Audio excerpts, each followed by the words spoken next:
Morning, Mr. Little. Ms. Graham. Good morning. Sorry, morning. Not at all. I'd like to start by correcting something I said to you yesterday. Okay. I was under a misunderstanding in relation to information I had, which was my fault. I'd said to you there had been a meeting on the 14th of May, Yes. 2015, which was attended by the Lord Advocate and Kate Frame of the Commissioner. Yes. And that meeting, attended by Kate Frame, there had been a reference to the question of race. These elements should be looked at by PIRC. Yes. I asked you if you had any recollection of that, if there was any reference in your, I think you looked at your notebook and your day book. I did, yes. Now, you had said, I don't remember anything about that, and there's no reference in my books. Yes.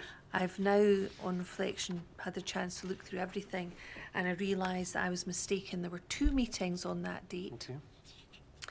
One involving PIRC, where there was no mention of the question of race. One involving the family, where there was a question of Right. race. Okay. Thank you. So I apologise for suggesting to Thank you you. the position. Can I ask you to, let's look back at the policy log, PIRC Yes. 04153. And if we could look at reason 64.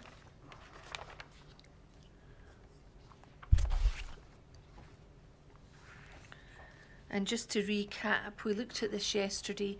This was the day after a letter had come in from Crown Office. That was the 24th of August Yes. letter. And there was an entry in John McSporran's log on the 25th setting out what he understood the Crown Office instructions to be. And we looked at that yesterday and Yes. realised he had probably taken those instructions from the letter that Mr Anwar sent direct to PIRC. Yes. And there was the Chief Constable letter that Mr Anwar had written, Yes. which was attached to the Crown Office covering sheet. Yes. Do you remember? And from the 25th of August, item 64 there, it would appear that Mr McSporran noted that PIRC would progress those main lines of inquiry and raise actions, and that related to number 1, you see race, 2 was the professional standards department regarding a matter of race, and then if we can move up the page, you'll see 2 others. One was examining the history of PC Peyton, Yes. and 4 was undertaking an audit of Police Scotland IT systems in relation to matters regarding the 9 officers and other officers.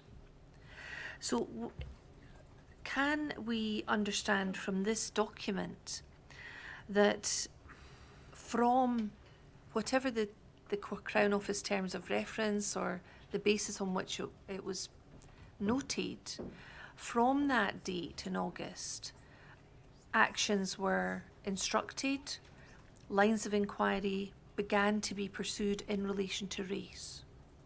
Yes. I obviously erred yesterday when I've said the 2nd of July, and that's what I have noted within my Rule 8. I'm unsure if, and I think I alluded yesterday that I'd taken that from the PIRC report of August 2016 when I was answering that.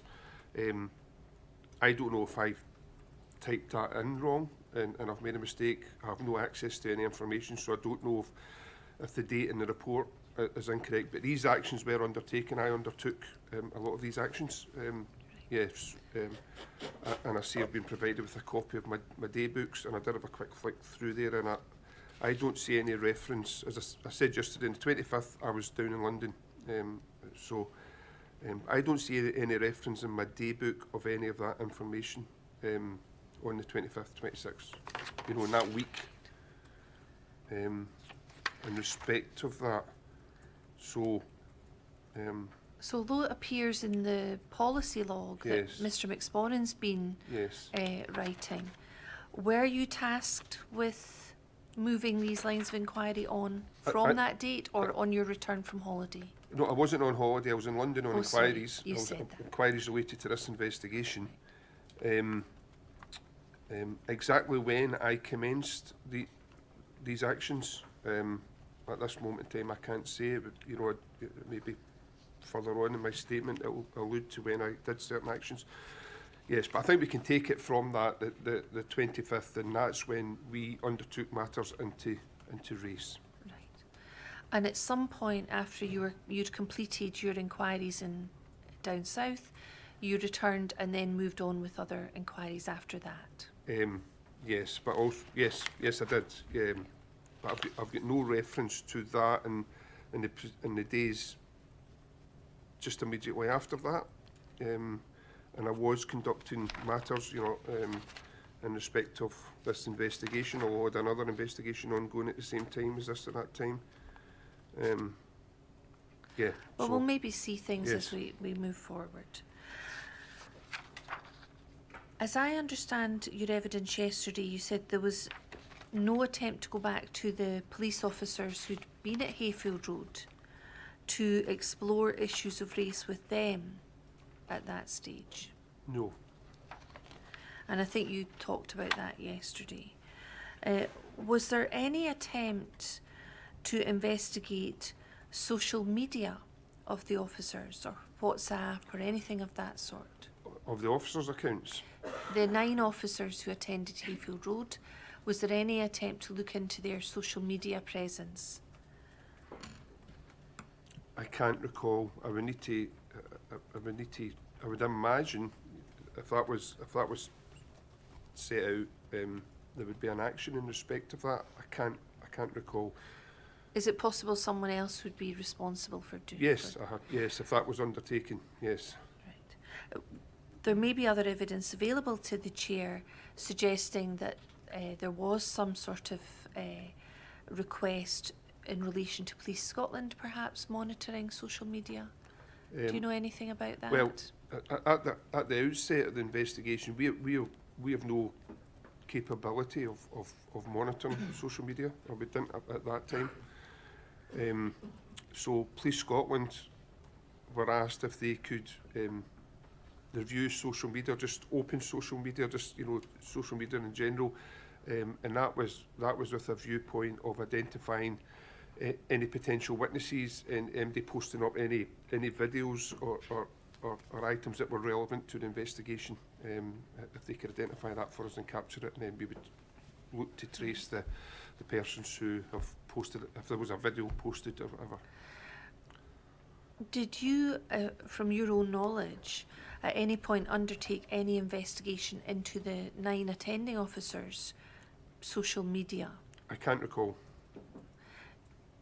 You don't remember anyone in PIRC I can't. Sorry, organising after this that? pass, I can't recall that specific action.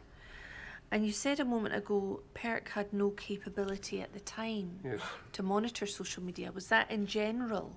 that's in general. Yes. And why was that? We had no technical capability at that time.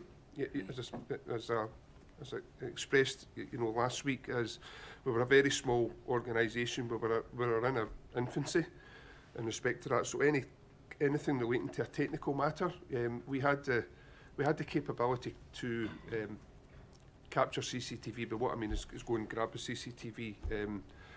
On some occasions, on other occasions, we required SPA's assistance in relation to seizing that product. And for example, as I required SPA assistance to remove the CCTV system from Kirkcaldy Police Office.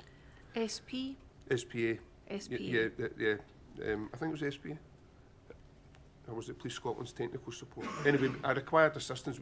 So we couldn't do that. We have a technical capability now. We have staff who will undertake retrieval of CCTV. Make compilations of CCTV court compilations and other products in that respect. But at that time, we had no capability of that. Right. And we had no capability of looking at social media unless one of the investigators logged on to their own social media account and then looked across social media that way, and we we couldn't have that. We can't have somebody access their own personal account and ask them to look across social media. So at that time, you were reliant on technical experts within Police Scotland or the SPA? Yes.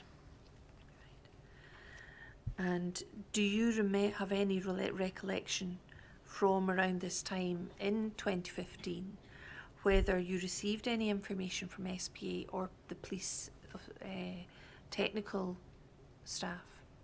In respect of the officers? Social media. In respect of the officers' WhatsApp, social media? Yes. The 9 attending officers who'd been at Hayfield Road, Yeah. their social media presence, their WhatsApp messages, anything of that sort? I don't recall at this moment in time. Right. All right. Thank you.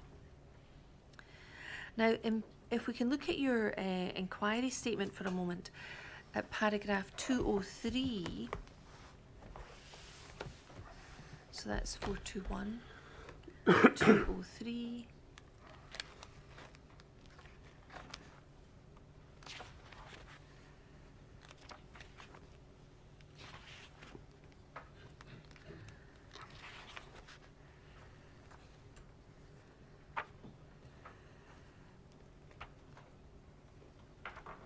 There we are. And you say here, following this instruction and in the course of conducting further investigation, and this relates to race and conduct, you'll see. Yes. Additional statements were taken from a number of witnesses. And I'm wondering if you can give us a little more detail. You've explained you didn't go back to the officers who'd attended Hayfield Road, but who were the additional statements taken from? Well, these were the statements taken from primarily the Police Scotland officers who undertook research into like the carrying out an audit, the examination of or providing the police officers conduct records, the full conduct records. Also identifying how many instances of race had been identified through their complaints procedure. Right. Was there statistical analysis done? There was statistical analysis done. I didn't undertake this statistical analysis. I think it was Ms. Scullion that undertook the statistical analysis, and she went back a good number of years, and not only looking at Fife but looking across Scotland in general, is my recollection. So without going back to the policy log, there was reason 64 from 25th of August, the actions that would be raised regarding race, identifying the professional standards records involving any racist or discriminatory behaviour. Yes. The history of PC Peyton, and the audit of Police Scotland IT systems. Were witness statements taken in relation to those actions? That's correct, yes. Thank you.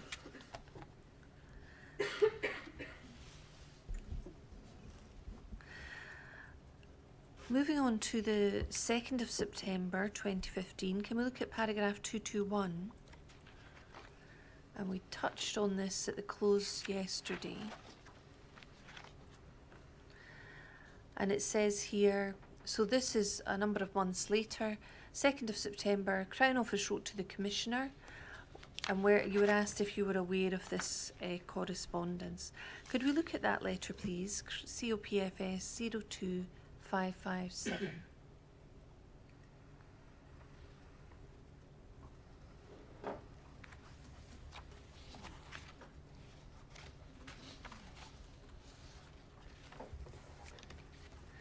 And you'll see that this is a letter to Kate Frame, the Commissioner, from the Crown Office, dated the 2nd of September 2015. Do you see that? Yes, I do, yes. And I'd like to go through some of the content of this letter with you. So it relates to, the Lord Advocate had a meeting with the family and the solicitor at Crown Office on the 26th of August 2015. And that was a meeting to update the family on progress and respond to a number of issues that they raised with the Lord Advocate. And it then says the following matters require further investigation in this regard. So this was another letter of instruction to Yes. PIRC. And this letter is 5 pages long and sets out some detailed instructions. Okay. Was this the type of letter that you would have expected from the Crown? I think yesterday afternoon you mentioned the covering letter with Mr. Ammer's 31st July letter attached. Yes. I think you expressed surprise at the way Yes. that had yes. been sent. So looking at this, the Crown have instructed that a detailed analysis should be prepared covering the accounts given by all officers and civilian witnesses in relation to the restraint process from beginning to end. And it sets out some details of what analysis is expected to Yes. cover. And did that result in an action being created for that work to be done? I would presume so.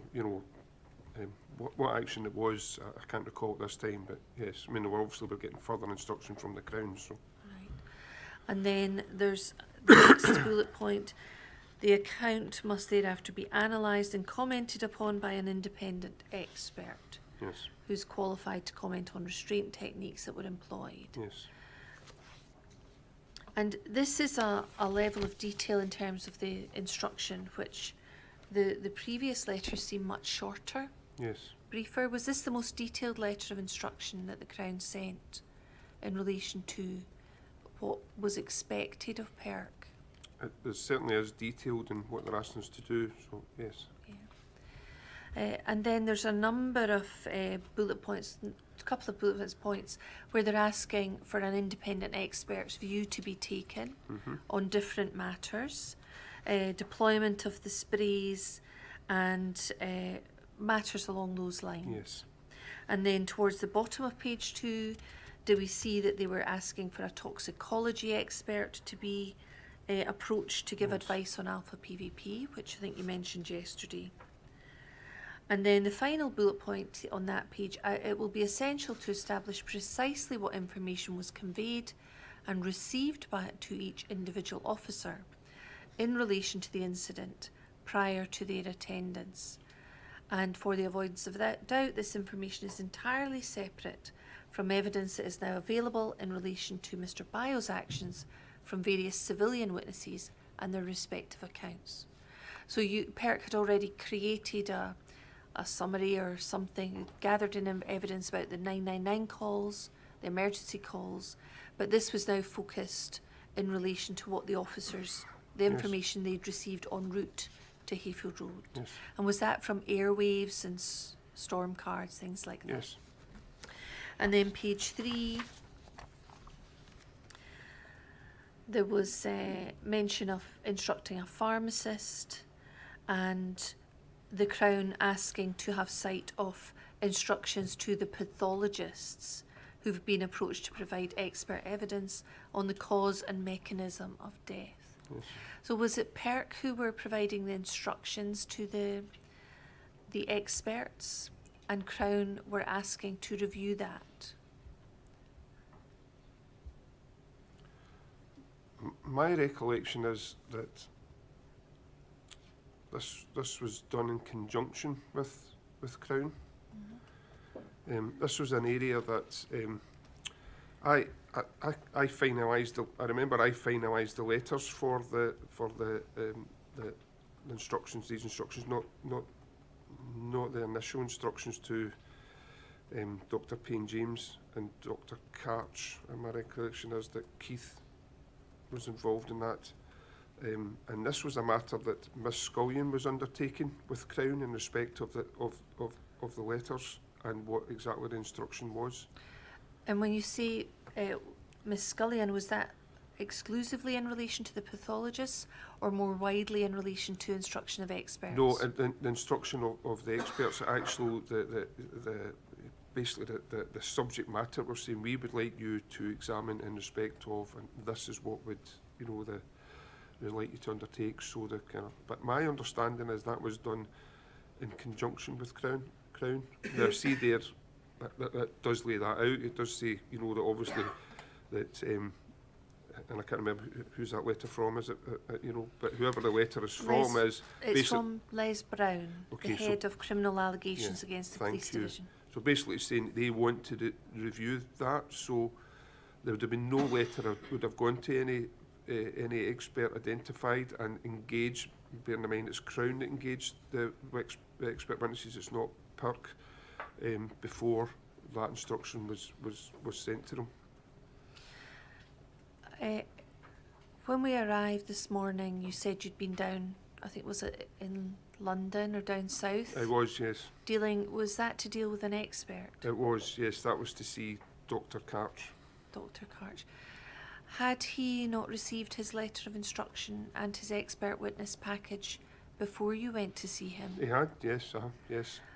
Had Crown had some involvement? Oh yes, in yes. That prior? They had the same involvement as my understanding is that, because although I wasn't involved in any of the process to identify Dr. Karch, but Dr. Karch was engaged by Crown, and there was a letter of instruction to Dr. Karch.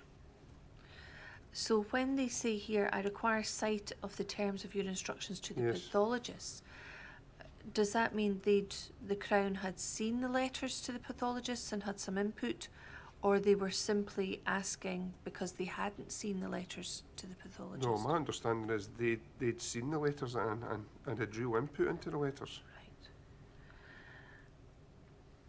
But in any event, they're asking for sight of the terms of the instructions to the pathologists who've been approached to provide expert evidence.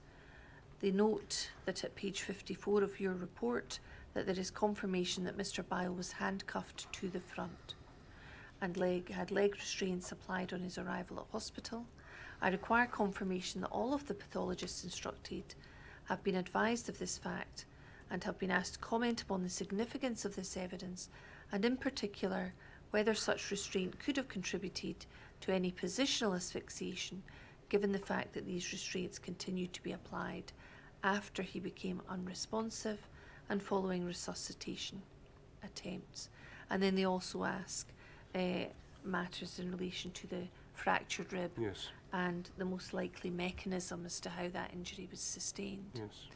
Now, the reference there to your report, yesterday you spoke about sending reports on is that one of the reports that they're referring to? I would presume that would be the report we sent in August 2015.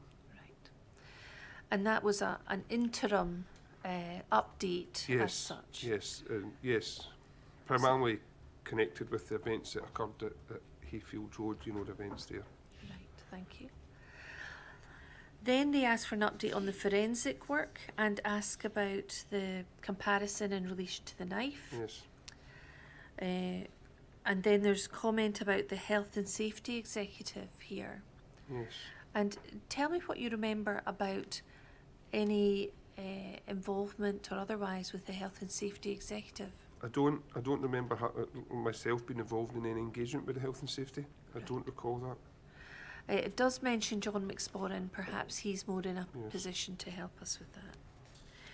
And then at the bottom of this, page 3, previous correspondence instructed PIRC to examine whether there is any evidence of an unauthorised access to and interrogation of the information systems of the Police Service of Scotland, and if so, whether this could constitute a breach of data protection legislation.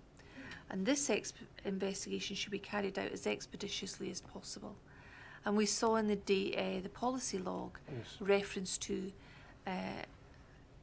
examining or analysing the IT systems to look for unauthorised breaches of data protection. Were you were involved in that? We'll come on to that later. Page 4. I require confirmation from the Commissioner that issues of race and whether there is any evidence of racial motivation is a primary focus in the PIRC investigation. The investigation should examine whether there is any evidence that any of the officers involved has expressed any racist views or opinions in the past. In particular, indicated that officers from within the Fife area had been investigated for texting racial slogans and that one of the officers was referred to him. The family have inquired as to whether any of those officers apparently involved in that inquiry were in the group of officers engaged with Mr. Bile. So, for the first time in the Crown letters of instruction, there's a specific entry in relation to race. That's correct. And requiring confirmation that issues of race and evidence of racial motivation is the primary focus in the PIRC investigation. And what was your understanding of this suggestion of primary focus? Is that in relation to the PIRC prioritising different lines of inquiry?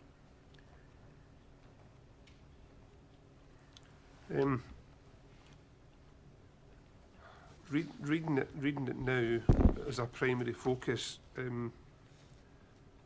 I'll go back to the policy entry that was made in the first few days of the investigation, that we would take cognisance. I can't remember how it's phrased. We'd take cognisance of race.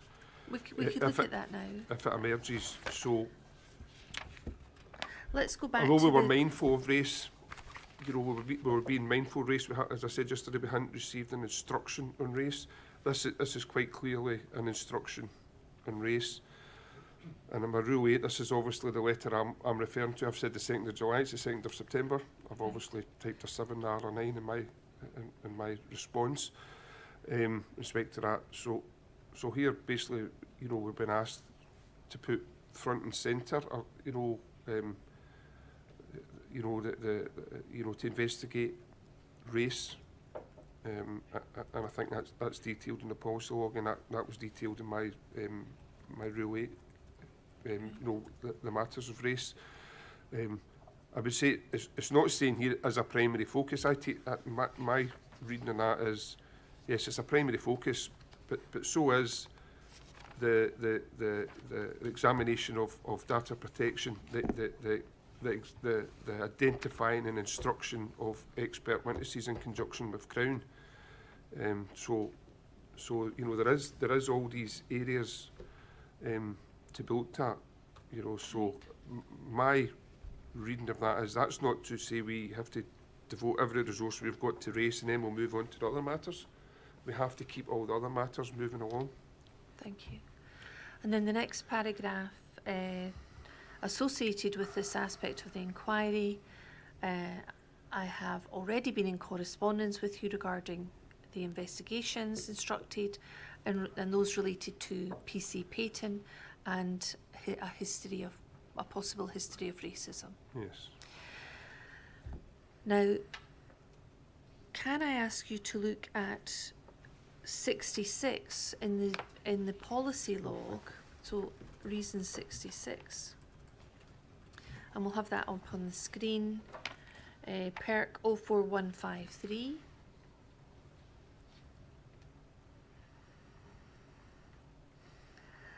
And we'll go down to 66.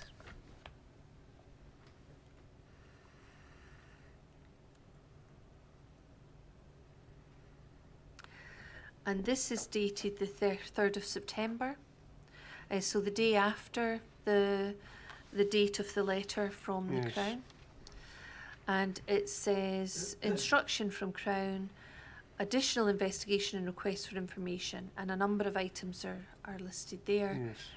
A detailed analysis of accounts given by all officers and witnesses in relation to the restraint, expert opinion matters, establish what information was provided to each officer prior to arrival at the incident via airwave, and obtain a pharmacist.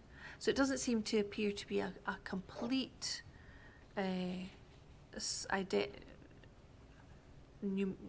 number of the items mentioned in the letter, but certainly it does mirror some of those items in the letter. Can we go back to the letter and just complete that for the moment? So this is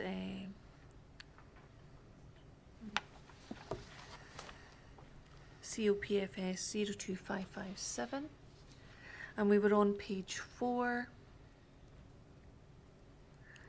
We'd just finished the paragraph relating to Mr. Payton. Yes. And then the family once again raised the question of whether there was evidence of officers inappropriately conferring prior to the provision of statements. There's an issue about PC Payton and his weight. There's reservations being expressed regarding the expert pathologist by the family, and an acknowledgement of the amount of work that still requires to be done, but encouraging PIRC to be as thorough as possible and address the family's concerns.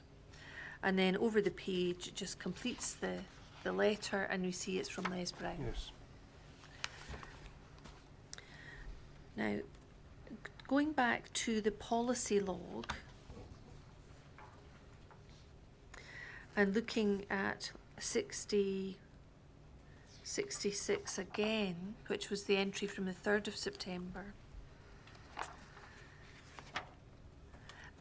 It's certainly listed in the Crown Office instruction, but what actions were then instructed after that letter from the 2nd of September from the Crown?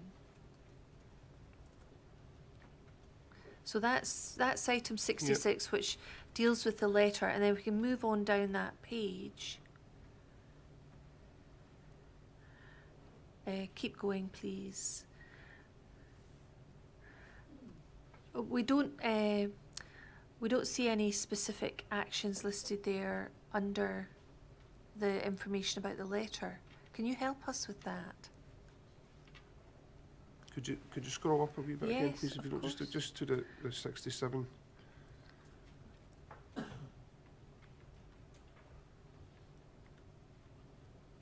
And as a matter of HSC, sort is that one of the points? Is 66? Yes. I know it's a point in the letter, but I'm just wondering if it's a point in 66. It was a point in the letter, yes, but if we move up to 66, you'll see that it wasn't actually mentioned. No, but obviously there's been some communication with HSC, right, which makes it 67. So that's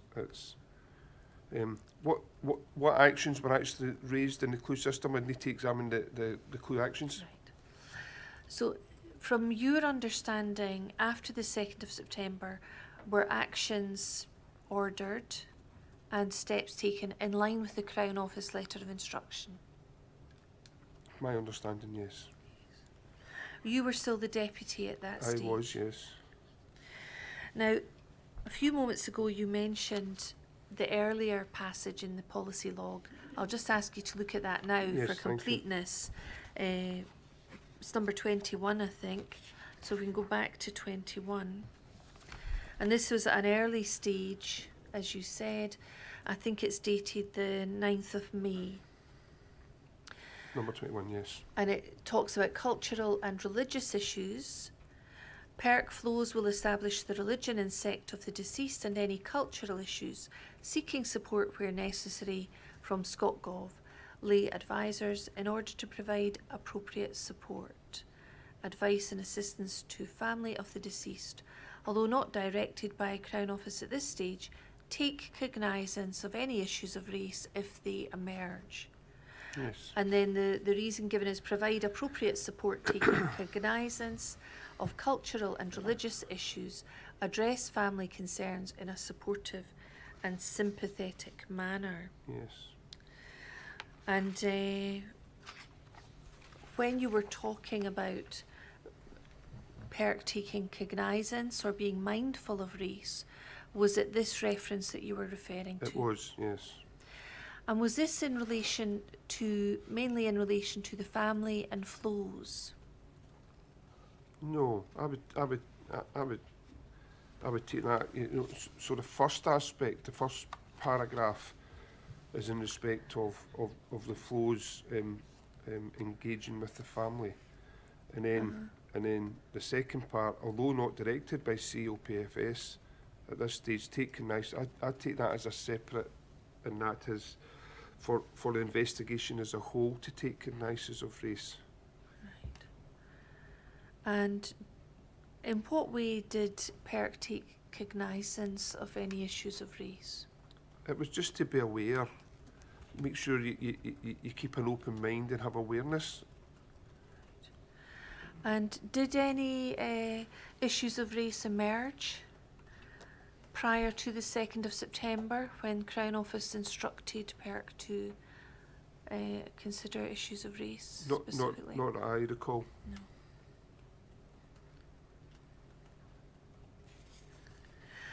Would it be fair to say that at this point in the investigation, that although you were being mindful and taking cognizance of Yes. any issues that emerged, that race only became an active part of the PIRC investigation after instructed by the Crown on the 2nd of September? Yes, and that's where I made a mistake yesterday saying the 2nd of July. Yes. Thank you. So, in relation to race being a primary focus, was that largely after the 2nd of September letter of instruction? Yes. Thank you.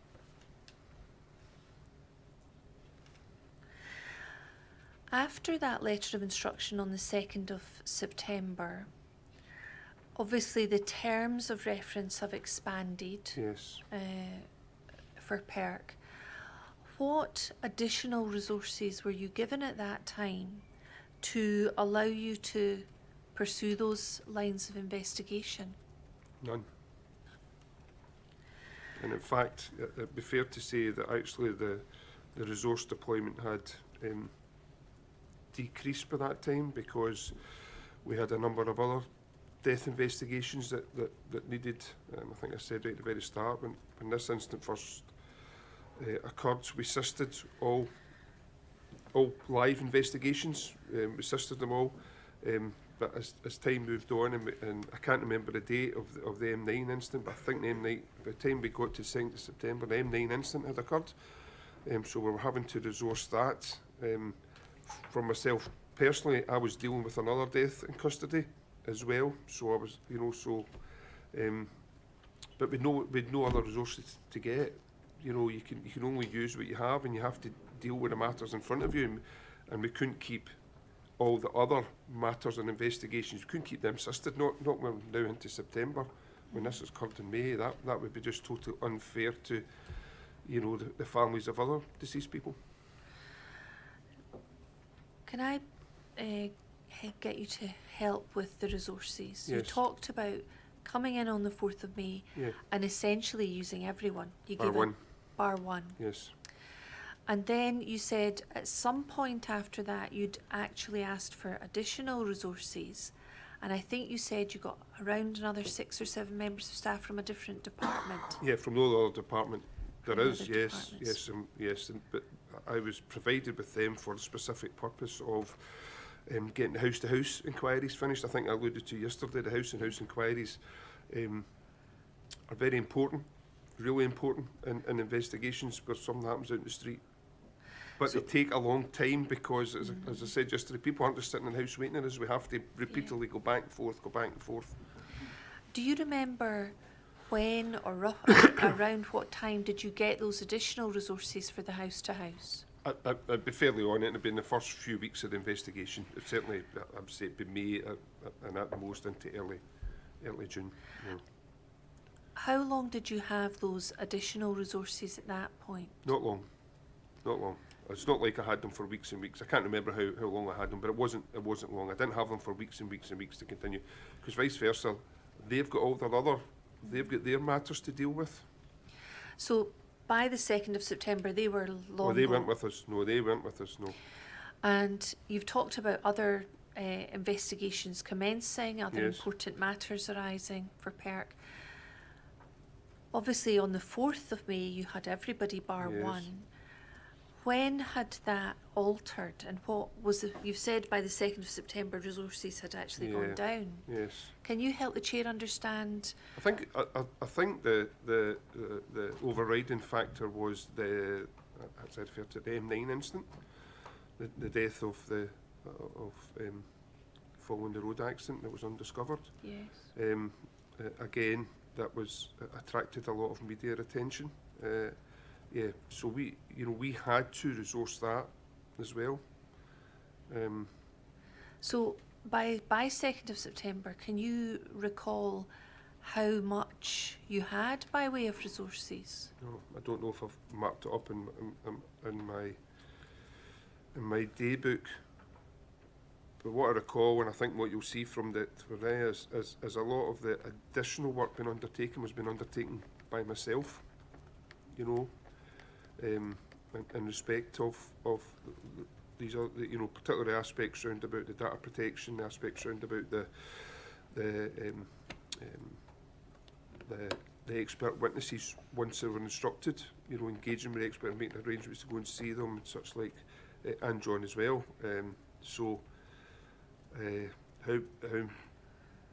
How many staff I had at that point, I don't know. I couldn't put a figure on it. I'm sorry. Can you help the chair understand roughly the sort of ballpark figure? Sorry, if I could refer to my day book, I know you Yes, printed them off there to see if I've got anything there. So I think I make reference, and I can't remember what number the point is, that actions were allocated on the 8th of September in respect of the further instruction.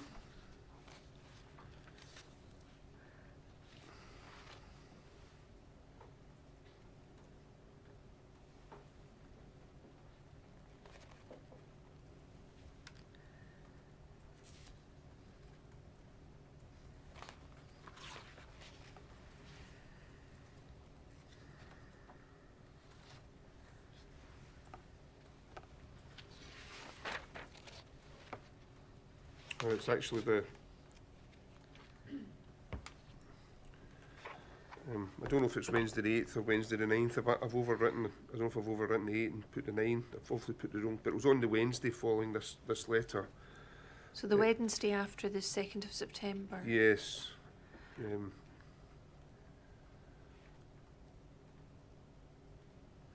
So I've got a wee list here. I've got further letter of instructions to SKPJ. I think that's maybe Stephen Cart's PJ, Payne James maybe. Respect that. And then in I've terms got of so I've got some actions there. Meeting set for Friday 9 AM. Read DC involved in criminal allegations. Zaid Zahid. Admin taking on the redaction process for all the witnesses mentioned in expert witness packages. So we were redacting statements for the expert witness package, because I think the first expert witness package didn't have a number of redacted statements in following this instruction, and I think the aspect you're asking about, that the experts must be aware of what was in the officer's mind and what they were doing, is statements were added in respect of that redacted statements. An action to John Ferguson to identify forensic pharmacists. I've got an action to Keith Harrower, ID and interpret experts regarding restraint, baton, use of PAVA, guidance of PAVA, Brian Dodd, it's B Dodd, race issue, ID what was exactly passed to officers. Weight, John Mitchell, right to PSD.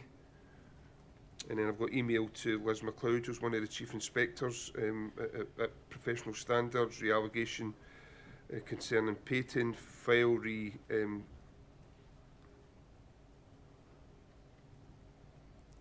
on Sahid, so I can't even read my own writing in the other part there, and data protection. So if you look at that, there's myself, John Ferguson, Keith Harrower, Brian Dodd. And you mentioned Mr McSpadden. And obviously John and I went and saw a couple of the expert witnesses when we briefed them in respect of what the instructions were. And you also said John Mitchell was going to contact Professional Standards Department as well. What did I say that? I've got you that. said John Mitchell, PSD. John Ferguson, Keith Harrower, Brian Dodd. Yes, sorry. J.M to PSD, and that was a matter of the weight of the officers, yes.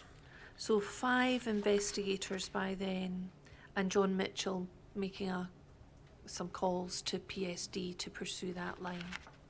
Yes, involved in this aspect, yes. So you'd moved back down to roughly 5, perhaps 6 investigators helping at that stage. Well, there may have been others. There may have been others still involved in. I certainly had to allocate resources to the examination of the CCTV system from Kirkcaldy Police Office, and I think I made mention that I required technical support, and I went for the technical support because we'd had technical services take an image of the CCTV systems, but we couldn't get that to play once we started to examine it, and that was a very so I took the systems out and we replaced the systems. So we took, just to preserve the integrity of that evidence, I made the decision we'll take the systems out, and they were replaced. You know, the hard drive that gathers the data from the cameras, and that was a very lengthy process, because I think there was, again, I need to refresh my memory, I think there was 16 cameras attached to that system. One was inoperative and had been inoperative for a long time, the one that covered the backyard. So you've got 15 cameras, 24, you know, so you've got this long period, so even 15 cameras, and if you look at the officers started duty about 6:30 in the morning, didn't leave to, well, we're looking at, I can't remember the time frame I used, but midnight, you know, how many hours of sitting, going through that and creating a timeline and a dialogue of what occurred and who met who. You know, so that was a job that took months and months. Who was allocated that job? I think in the first instance I allocated it to. I think I allocated it to Lorraine, who I didn't mention. I remember she worked with us for a small time. She'd actually been the auditor in the PIRC, and we brought her on in the investigation. I can't remember Lorraine's second name, but she'd had no experience of doing that, and I had to replace her. And it was Corinne Patterson that took on the main aspect of that, but she would be assisted by other people, because it was a huge task. Right. All right. Thank you. So it wasn't just the people I've listed there. That's people, you know. That's me allocating actions or identifying people to undertake the actions concerning the letter of the second. So there may have been other investigators helping out at that stage. But what I can confirm is we didn't have everybody in PIRC working solely in this investigation, and I think you'll appreciate the rationale why. So it was no longer the position that you had everybody bar one person. No, absolutely not. And I think there is an entry in my book that you asked me in the Rule 8 that actually explains, you know, a division of resources. Thank you. Could we look at paragraph 223 of your inquiry statement? So SBPI 00421. Yes. Go back to paragraph 223. And you mention a meeting on the 3rd of September yes. with the family and the Commissioner. And you describe the family as having a degree of frustration. Yes. You say, I took no additional notes. My recollection of the meeting was that it was an opportunity for the family of the deceased and their lawyer to meet with Miss Frame. I do recall a degree of frustration from the family during the course of this meeting, but I understand why this was, as they were looking for definitive answers, which at that time could not be answered. Yes. I do believe that at that time the family advised that they retained faith in the PIRC investigation. This was also, to the best of recollection, the first time that the matter of race has been raised by either the family or their lawyer in a meeting that I had been in attendance at. My recollection for this is that Mr. Anwar brought up this subject using the terminology which was similar to, can we discuss the elephant in the room? And the meeting finished on a cordial note. So as well as the letter of the 2nd September, this was a face-to-face meeting with the Yes. family where the issue of race was discussed. Absolutely. And yes. you were actually present at that. Yes, I was. But you say that's the first time you remember being present during a discussion of that type. Yes. Right. Thank you. I'd like to ask you some questions about the investigation into race. In terms of, for example, your experience in relation to investigating deaths where the issue of race is a factor. Yes.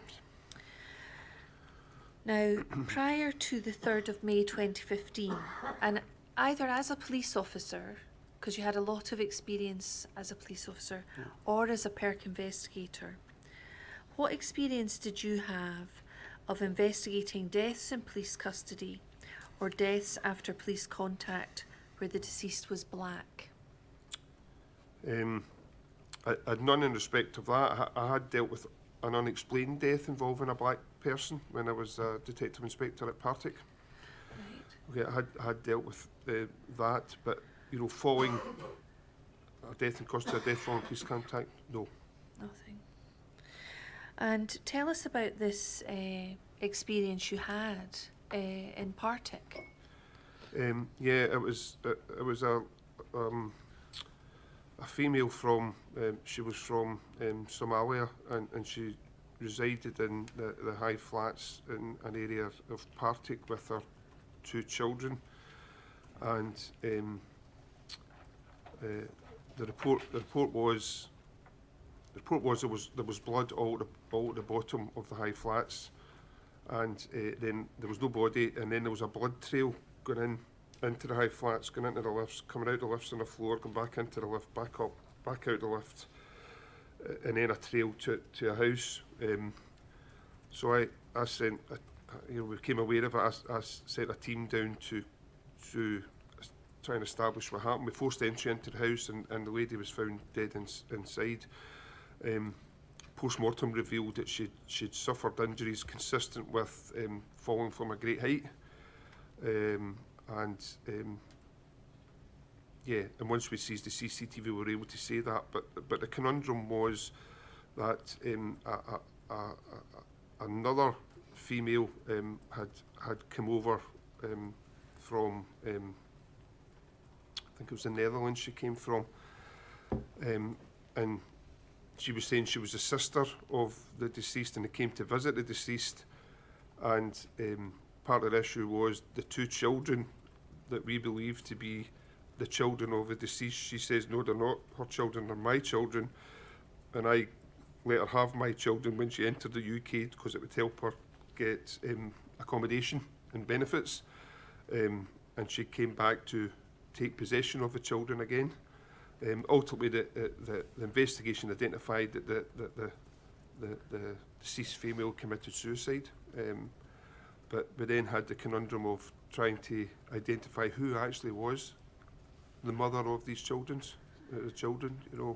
So it was quite an unusual, to say an unusual death. I don't know if that's the right expression to use, but it was quite an unusual set of circumstances. Thank you. Yeah.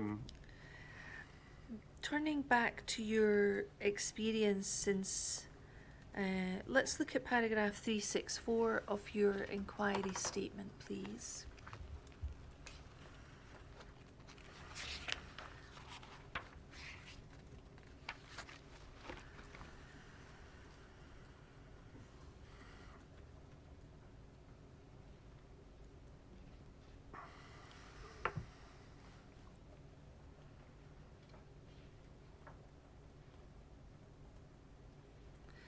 Here we are. Prior to the 3rd of May 2015, you were asked about experience you had in relation to investigations. Looking at your response, you say, my recollection is that prior to this incident, I had no experience of dealing with such a matter in which the deceased was from an ethnic minority or have done since the 3rd of May 2015. So does that mean you've no experience over the course of your career of dealing with a death in custody, a death following police contact, in which the deceased was someone from an ethnic minority? Not personally as ASIO. In respect of my time since, well, I have to say, no, I can't give you an example of from when I've sat as a senior investigator within PIRC of being the manager of the SIO of a. So I'm good. No. Right, thank you. 365, you were asked prior to the 3rd of May 2015, had PIRC ever considered the issue of race within an investigation? And your answer is, I have no recollection of or awareness of PIRC ever having considered race during the course of any investigation, with the exception of this one. So at the investigation to the death of Mr. Bio. Is that right? Yes. That's the position. And 366, do you have any experiences of racism or the race of the victim being a factor in any way in a death in custody or death during or following police contact? And again, you say you've no experience of that. No. And then 367, on or before 3rd May 2015, had PIRC ever considered the issue of race when dealing with a death in custody or death during or following police contact? And you say, this is the only investigation that I am aware of that PIRC has had to consider the issue of race as directed by Crown Office. However, as highlighted at an earlier response, it was recorded within the PIRC Management Policy Book that we would take cognizance of any issues of race if they emerge, and that is the same for all our investigations. Is that reference reason 21 that we looked at shortly? Yes, I was going to look, but it is, yes. Yes.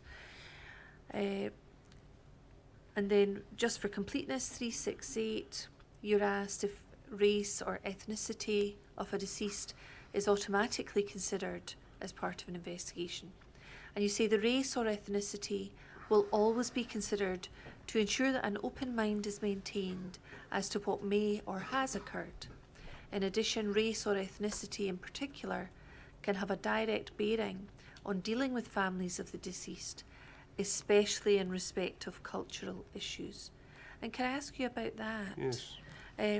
Is this again focusing on issues that may impact on dealings with the flow or communication with the family rather than, or is it in addition to lines that could be important to an investigation? I think it's all encompassing. I think something very, very early in the investigation we must be aware of is the cultural issues in respect to the family and the deceased from that. But I think it's just keeping an open mind and be alive. Just keep an open mind. You know, obviously, that going back to any equality and diversity training, that is something I kind of do recall that, that's something we must do. Must keep an open mind.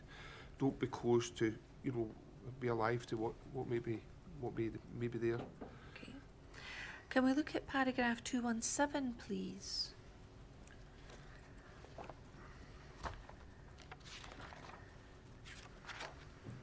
So 217. Yes. And I think that 217, thank you. Oh, maybe that's not the correct. Let's leave that for a moment. I think that's the wrong number. In 2015, as I understand it, you didn't have any guidance in PIRC for investigators who may have been faced with investigating death in custody in relation to a person of an ethnic minority or a black person. No. There was none. And as I understand the position, there were no reference materials that were available to PIRC investigators if they were tasked with looking at an investigation of that sort. No. Was there any attempt by you or anyone else in PIRC after instructed by the Crown on the 2nd of September to investigate issues of race, was there any attempt by you to reach out to third parties or other organisations to seek guidance or materials that would assist PIRC investigators? Not that I recall, no. Was there any additional training given to PIRC investigators in relation to investigating the death of a black man after police contact? Well, there is guidance within PIRC now in respect of matters, and it's certainly available on our local intranet, and yeah, it's part of undertaking an investigation of that nature now. You know that there are certain areas that we need to look at, and you know, and just from the top of my head, as I'm not part of the organisation now, as you know, but from the top of my head is, you know, that what was the perception of witnesses of when they were dealing with the person? What was the engagement? You know, yeah. We've looked at guidelines which we've heard from Mr. Harrold are available now. Yes. I'll just try and find the doc ID so Okay, that we thank can you. put that on the screen. I'll come back to that in a moment. I think let's try paragraph 226, please.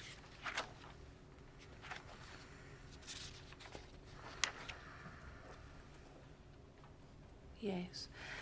You were asked if you'd received any training or guidance in relation to the role of a PIRC investigator following a death in police custody, and you'd said there'd been no training on that matter, either matter, you said. So is that correct? Well, it's not, because there is the guidance in respect of that document. Nowadays, but in Nowadays, 2015, No, there was no training or No. guidance. And can I ask you about paragraph 224? You mentioned previous training you'd had with the Yes. police. I think this issue begins with Alistair Lewis noted, Yeah. the Commissioner assured the family all investigators are diversity trained. yes, And could you provide details as to what the training comprised? And I think you say here, as detailed within my response, I provided details of the training I could recall that I had undertaken with PIRC. yeah, This included training in equality and diversity. I think you gave evidence about that previously. yes, Prior to joining PIRC, I also undertook training on this matter with Strathclyde Police, but I'm unable to provide exact details when this occurred and content of training I received, both within the police and also with PIRC by Yes. the 3rd of May 2015. So you'd had some training with Strathclyde Police. yes. Do you remember much about the content of that? No, not exactly. My recollection is it did form part of the module within some of the management courses that I took. Whether that was on the SIO's course or the deputy SIO's course, and then also the other management courses I undertook, but it was definitely, you know, at that time, definitely training in respect of equality and diversity. And let's look at this set of guidelines, please. PIRC 04724. And we've heard some evidence from Mr. Harrower about these guidelines. Right. And in any event, you can see there they've got a purple front sheet. Yes, And you've mentioned them. yes, And as I say, Mr. Harrower indicated that this guidance is now available to Yes. investigators. They are guidelines for dealing with allegations of discrimination when undertaking investigations and complaint handling reviews. Oh, we've got them Yes, here. on the screen. Thank you. So that's on the screen. And I think with Mr. Harrower, we looked at section 6, conducting an investigation. And it started at page 30 or 31, I think, from memory. and it went through the terms of reference at the top of page 31. Here we are. And these now provide guidance for investigators who may have been tasked with investigating a death or serious injury that raises issues of discrimination. And we heard from Mr. Harrower that this is guidance that is relied on by Yes. investigators now. And have you relied on this in any investigations you've looked at since May? Well, I think I said to you that, you know, I haven't been involved in any investigations where issues of discrimination or you know, any allegations were raised. When these came in, did you receive training in them? I don't recall specific training, but I was aware that this had been, you know, produced. I wasn't involved in the production of it, and reading it and being mindful of it. Thank you. When you began the process of investigating race on the Yes. instructions of the Crown in September 2015, did you consider how you would go about investigating the issue of race? And we've heard comments from, I think it was Leslie Bowl, Yes. at a previous hearing, who said it's difficult to investigate what's in people's minds. I can't recall how we, you know, how we arrived at the, you know, how we undertook that. I have to be honest with you, know, on reading that letter of the 2nd of September now, there is guidance from Crown how you know, in the matters that to undertake, you know, thinking about the, you know, the matter that was allocated to Brian Dodd to look at in respect of the matter of, you know, what actually knowledge did the officers have, you know, what awareness did the officers have in pulling that aspect together. So other than the actions that we undertook, you know, looking at complaint records, looking at statistical returns, you know, having a general awareness, then no, I can't recall any sitting down, you know, in-depth discussion, you know, with between John and I, or involving Mr. Mitchell or Miss Scullion in respect of, you know, or Miss Frame, how we would actually go about that, other than the actions that we raised. So there was no particular strategy developed amongst your team? No, if there was, you know, other than what John's put in the policy book, then no. Right. Did you consider evidence from which you could perhaps draw inferences or indirect discrimination?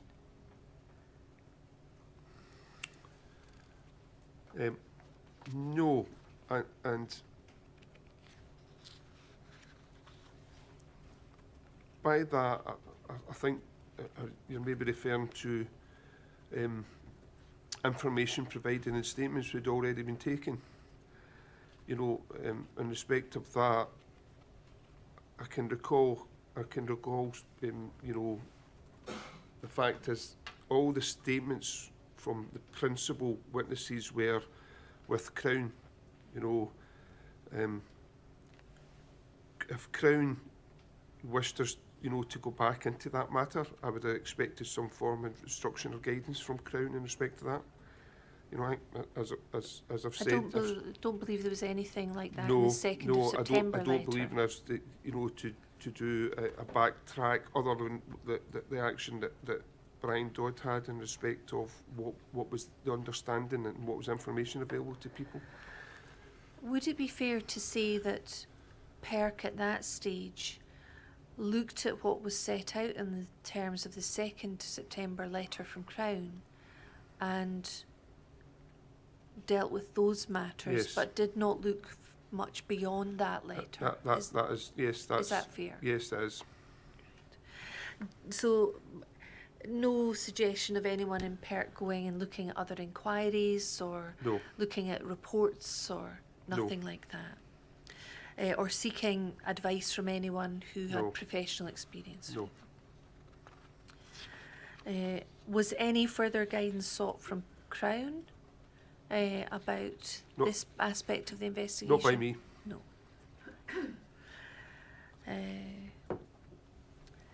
Could I ask you about the use of language? Yes.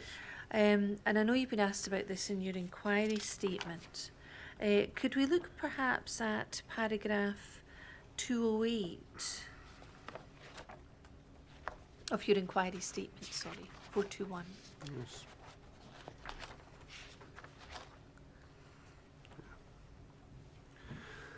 And I'm interested, you were asked a series of Yes. questions about PIRC were obviously investigating racial implications of the death, and whether you went back and looked at the officers' statements at Yeah. that time to look at their use of language to see if anything arose out of that that might give rise to any implications of racism. So paragraph 208 relates to PC Kaylee Good. Yes. And the PIRC statement she provided on the 4th of June, she had attended Hayfield Road Yes. and had given a statement. And you were asked about her use of the word coloured Yes. to describe Sheku Bayo. And she also, having looked at her statement, there is a quote on page, a part of her statement on page 7, which is PIRC 274. I don't need it to go on the screen. She said, and I quote, "I was also thinking at that point of the Lee Rigby incident in London, mainly due to the fact of the coloured male and the potential terrorist connotations." And that was a statement taken by Maurice Rhodes and Karine Pattenden. Yes. And it was taken on the 4th of June. Would you have been aware of the content of that officer's statement around about that date? Yeah, or I think thereafter? I think I've responded there. Yeah. Looking at my day book, I've read the principal officer's statements on the 5th of June, Right. so the next day.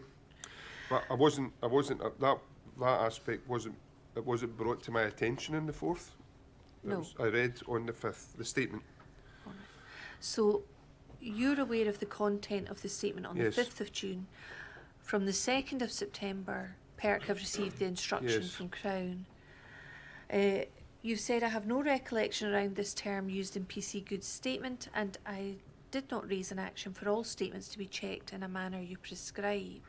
If the use of this word in this context was deemed to be considered in a racial manner, I would have expected some instruction or guidance from Crown, as they had copies of all the statements." Yes. And so, from that answer, essentially, is it correct for me to understand that there wasn't any analysis done of the officer's statements in relation to race? No, there was not. No. And at the time that, obviously you're taking cognizance Yes. and mindful Yes. from the outset of the inquiry, can you explain why a reference such as Kaylee Good made in her statement on the 4th of June wasn't actioned or dealt with in any way in relation to that comment that she was thinking about the Lee Rigby incident in London, mainly due to the fact of the coloured male and the potential terrorist connotations? Okay. First of all, it's not up to the PIRC investigators to question the words used by a witness in their statement. It is their statement, and it's their words and the words they use. That was the way I was trained, and that's the way statements are taken in respect of that. So that I read all the statements. So I'm reading, I think it was 8 statements, very lengthy statements taken that day. Do I recall making any note of or highlighting that 2-word phrase? If we take the what what is deemed as an unacceptable use of language, not the wee rugby part, not the terrorist part. No, I do not. But, and I'll go back to what we discussed yesterday, the fallback position is Crown like a fallback position for us, because, you know, we work under their instruction, we send the information to them. They came back to us in respect of the matter of, in some of the officers' mind, making comment about the Lee Rugby incident and the terrorist incident, right?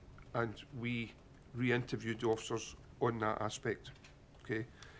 So, particularly in relation to what you alluded to me this morning, is there was a meeting at Crown by the Lord Advocate, and they were saying matters about race. I would have expected, sitting here now, and obviously this all been highlighted, that as well as being instructed to go back to them in respect of their mind, what was in their mind when they were travelling to that incident about Lee Rugby, about a terrorist incident, then why was that not based to them? And I'll go back, you know, yes, I say we were being mindful race, yes, that was in that statement, yeah. But when I read it, and bearing in mind all the senior managers within PIRC read these statements, including the Commissioner, you know, nobody highlighted to me, are you not aware of that? Are you not live to that? You know, so. So the reference to Lee Rigby, the reference to a coloured male, and the link with potential terrorist connotations, that was not noticed by anybody in PIRC who read these statements. Yeah, you know, obviously I read it. You know, I read it. And yes, and the decision was made that the statements go ASAP to Crown, given the time we've been waiting on the statements. But as I said, we received further instruction from Crown to interview the officers who had made reference about the terrorist part and where was that information from, and for us to identify what briefings have been given in respect of the threat level, the terrorist level. But we were not asked in respect of the use of that language to probe that further. All right, thank you.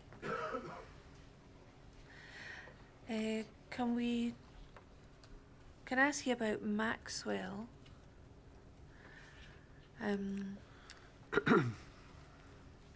We've heard evidence from Acting Police Sergeant Yes. Maxwell in relation to his actions on the 3rd of May.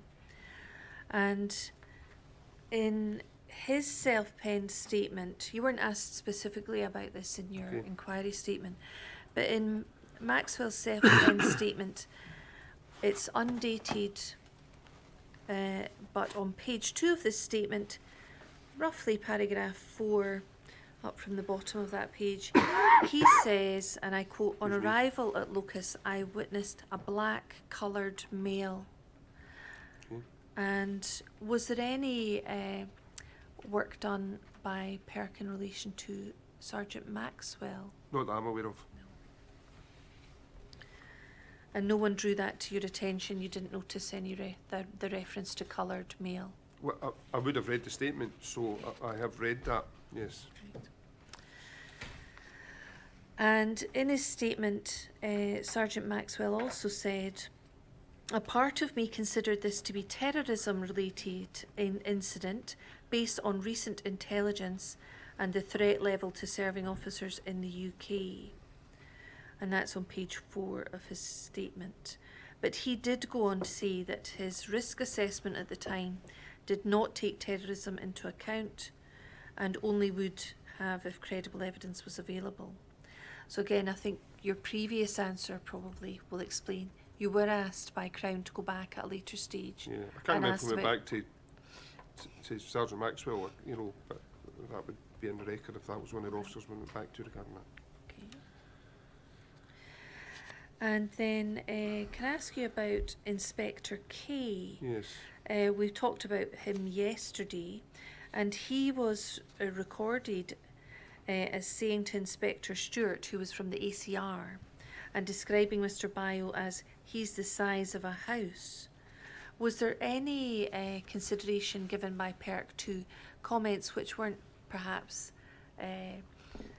directly related to the colour of Mr. Bio's skin, but perhaps to things like he's the size of the house, perhaps giving rise to inferences of racial stereotypical language.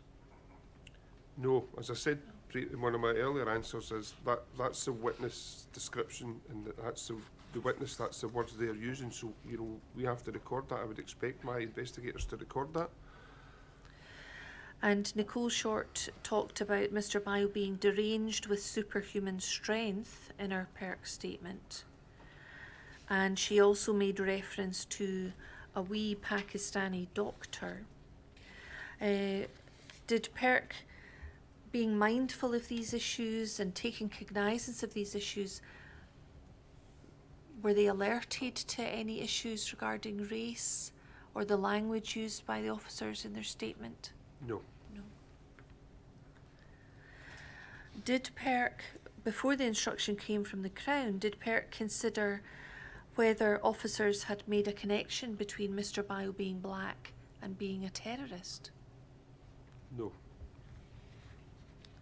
I mean, we've heard evidence there was nothing to suggest this was a terror-related incident. Yes. If I'm right, I think you mentioned that last week. You didn't see anything to do with terrorism in the No. events.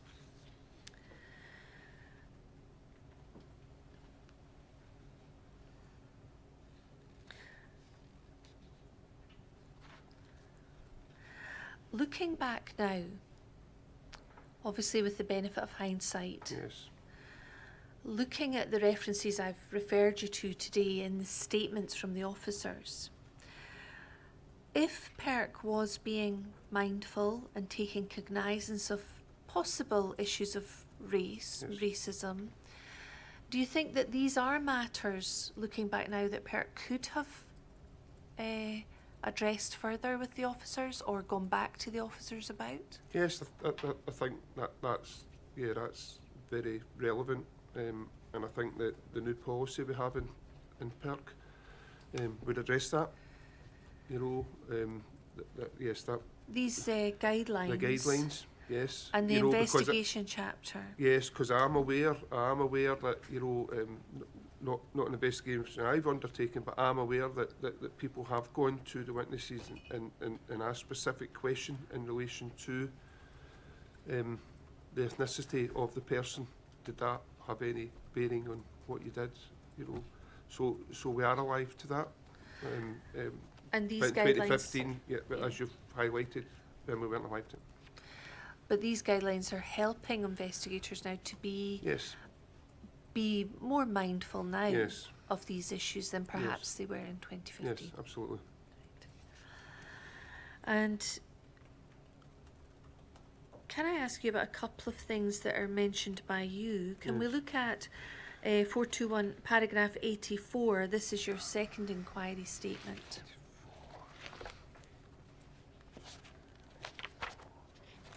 So it's paragraph 84.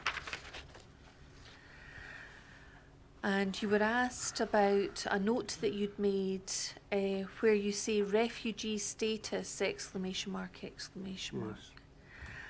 Can I ask you what relevance or importance of refugee status was to your investigation? I didn't know this was something that Irene Scullion asked for. Irene was alive to this matter and asked me to find that information out. It was not something that would have jumped out at me to find out, you know, in a particular day. And I've obviously written refugee status, question mark, or no, sorry, exclamation mark, and then I've got let Cabinet Secretary know. So the inference being is Irene's been contacted, or somebody's contacted, or Irene was aware of the need that the Cabinet Secretary should be made aware of. So whether somebody from the Cabinet Secretary's office has contacted PIRC in respect of that, and we've been tasked to find out, or whether Irene was aware of the need to kind of brief the Cabinet Secretary on that particular issue, or provide a briefing, I don't know. So this was tasked to you by Ms Scullion. Yes. And can you explain why that's got 2 exclamation marks No, it's next just to it? I'm writing scribbles down. It's mostly because it's not something I was aware that we really needed to do. Maybe further down the line there might have been an aspect, but and it's just been me because I've been like, all right, okay. All right, It's just thank very rough, scribbly notes, you know. Nothing of significance. No, in not relation not to not that. not not to me. And then can we look at paragraph 26 in your first inquiry statement, which is 255. Okay. So it's paragraph 26.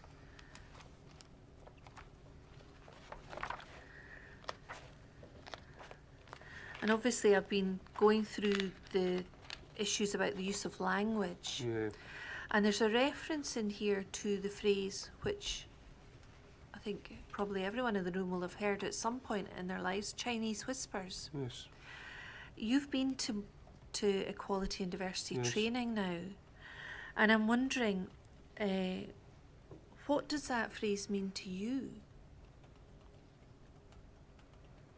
Just what I've explained there. They're getting told something by somebody who's been told something by somebody, and it's all just kind of. So it's not a racist term in the way that you use it. No. No. Right, thank you. Can I ask you if, as part of your investigation, PIRC considered the speed at which events played out on Hayfield Road on the 3rd of May? And by that I mean we've heard evidence that the officers arrived in a Yes. van. The first officers arrived at 7:20. Yes. And within a short period of less than 75 seconds, certainly, Mr. Bio had been, or attempt had been made to spray him 6 times with CS and Pava spray. Mm.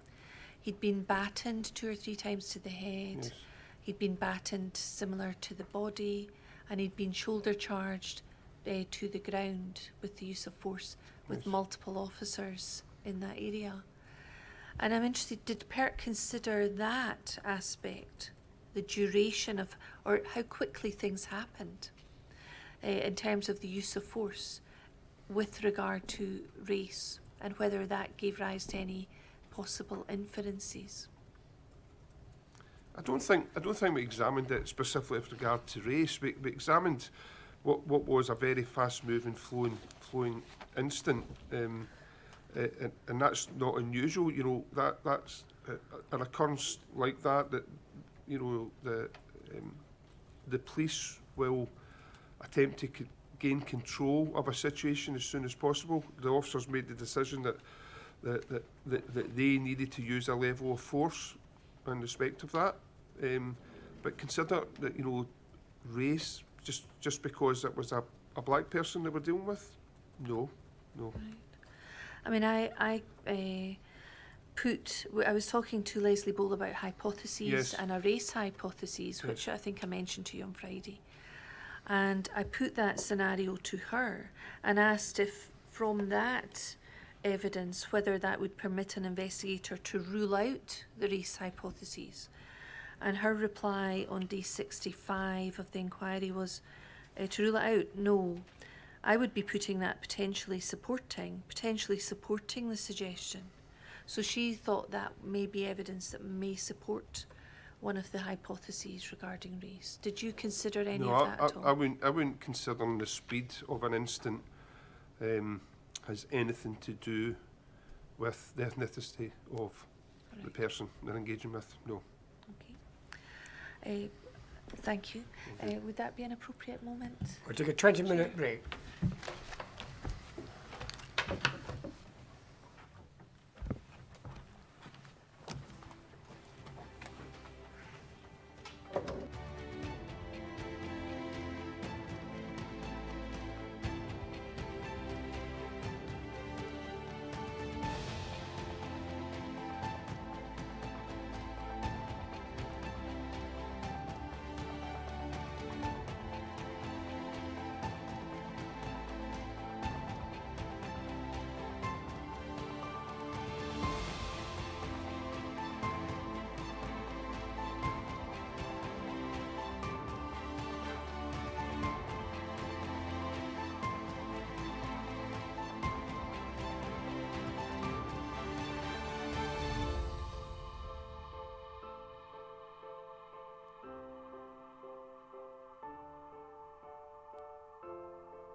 Ms Graham.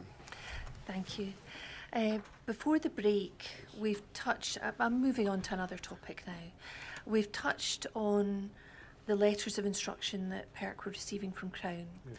And part of that, we looked at item 64 in the policy log and the letters of instruction. Part of that was a request to carry out an audit. Yes. And I think that came initially from Mr Anwar. And then the Crown asked that PIRC examine whether there were any data protection breaches. Yes. Can we look, please, at volume 3 of the PIRC report, please? So this is PIRC 00004, and I'm interested in section 16. And sorry, did you see the first sheet of that? That's volume 3. Yes. That's yes, fine. And if we can look at the PDF page, I think it's 34, it's page 239 on the actual PIRC report. So,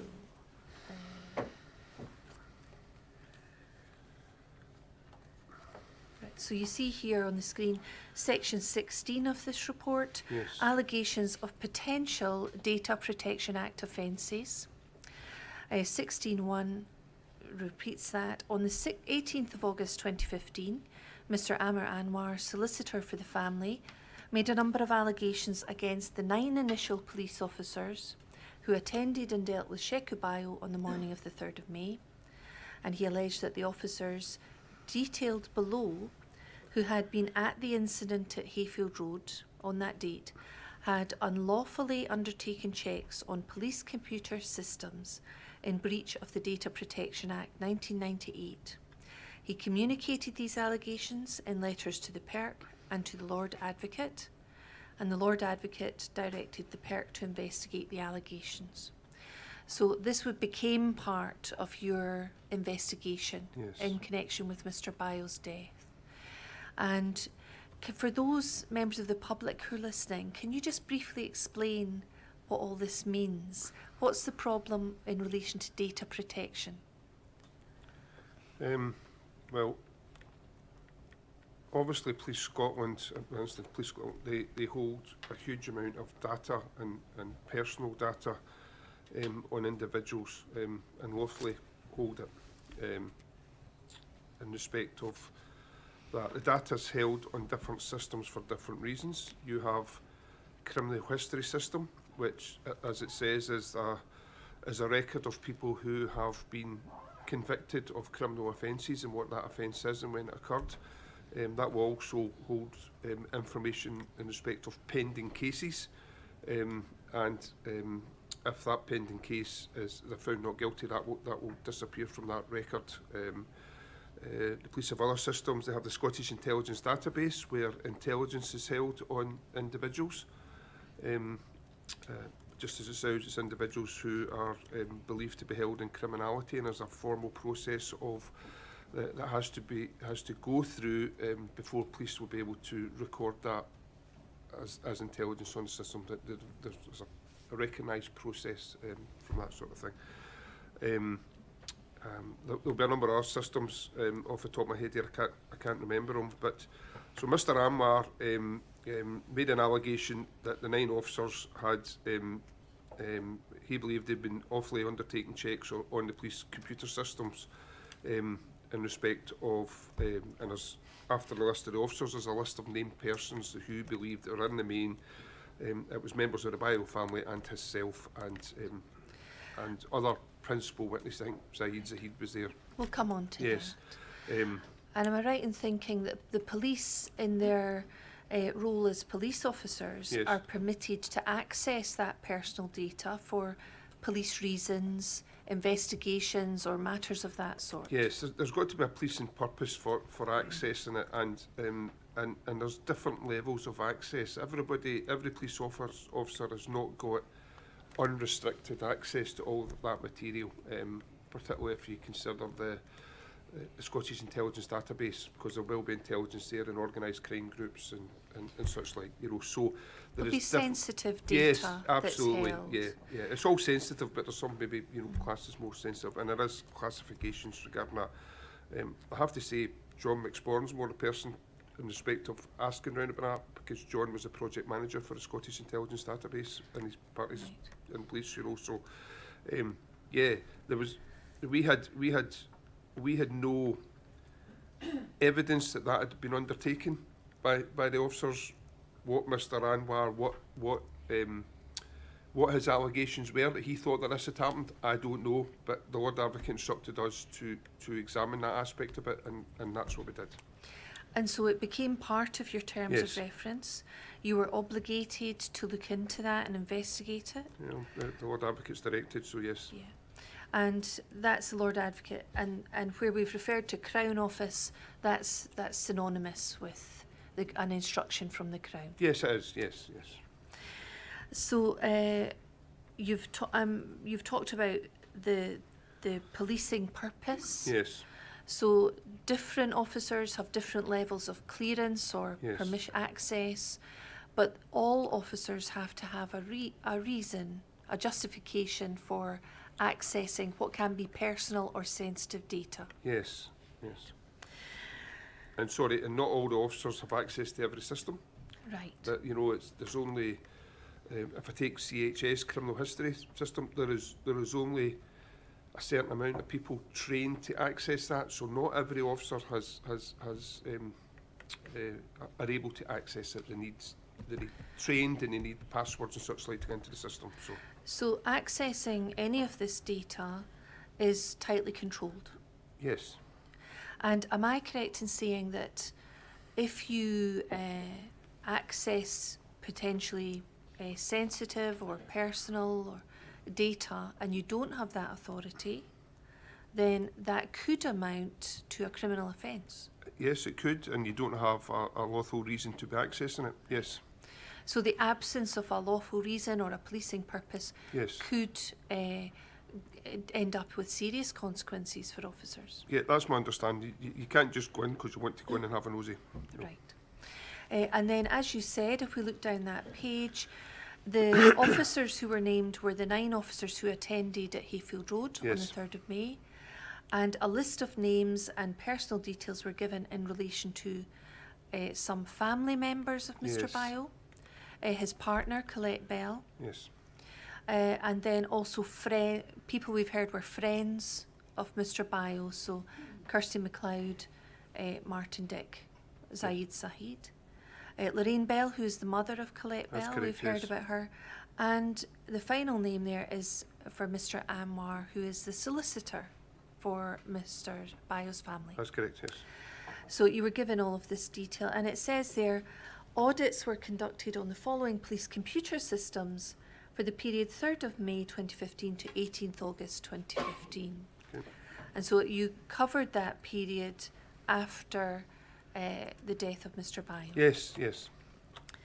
And if we move on to the next page, you list the databases, and then in addition to that matter, it says at 16.2, Mr. Anwar further alleged that unnamed staff of Police Scotland may have unlawfully undertaken checks on police computer systems on the persons listed in the previous section that we saw. Yes. And again, that would be in breach of data protection rules.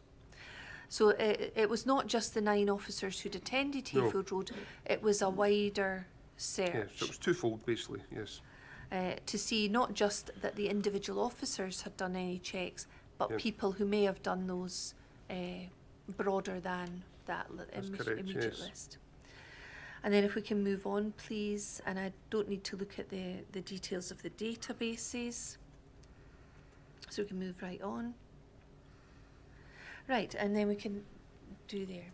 So on the 19th of August 2015, Detective Sergeant Katrina Thompson, Police Scotland, was instructed to carry out an audit of the above police systems to establish who had accessed the records of the individuals listed above between the periods specified, and in particular to establish if any of the 9 police officers listed above had accessed any of the records, and if so, to establish if this was for a legitimate policing purpose. Yes.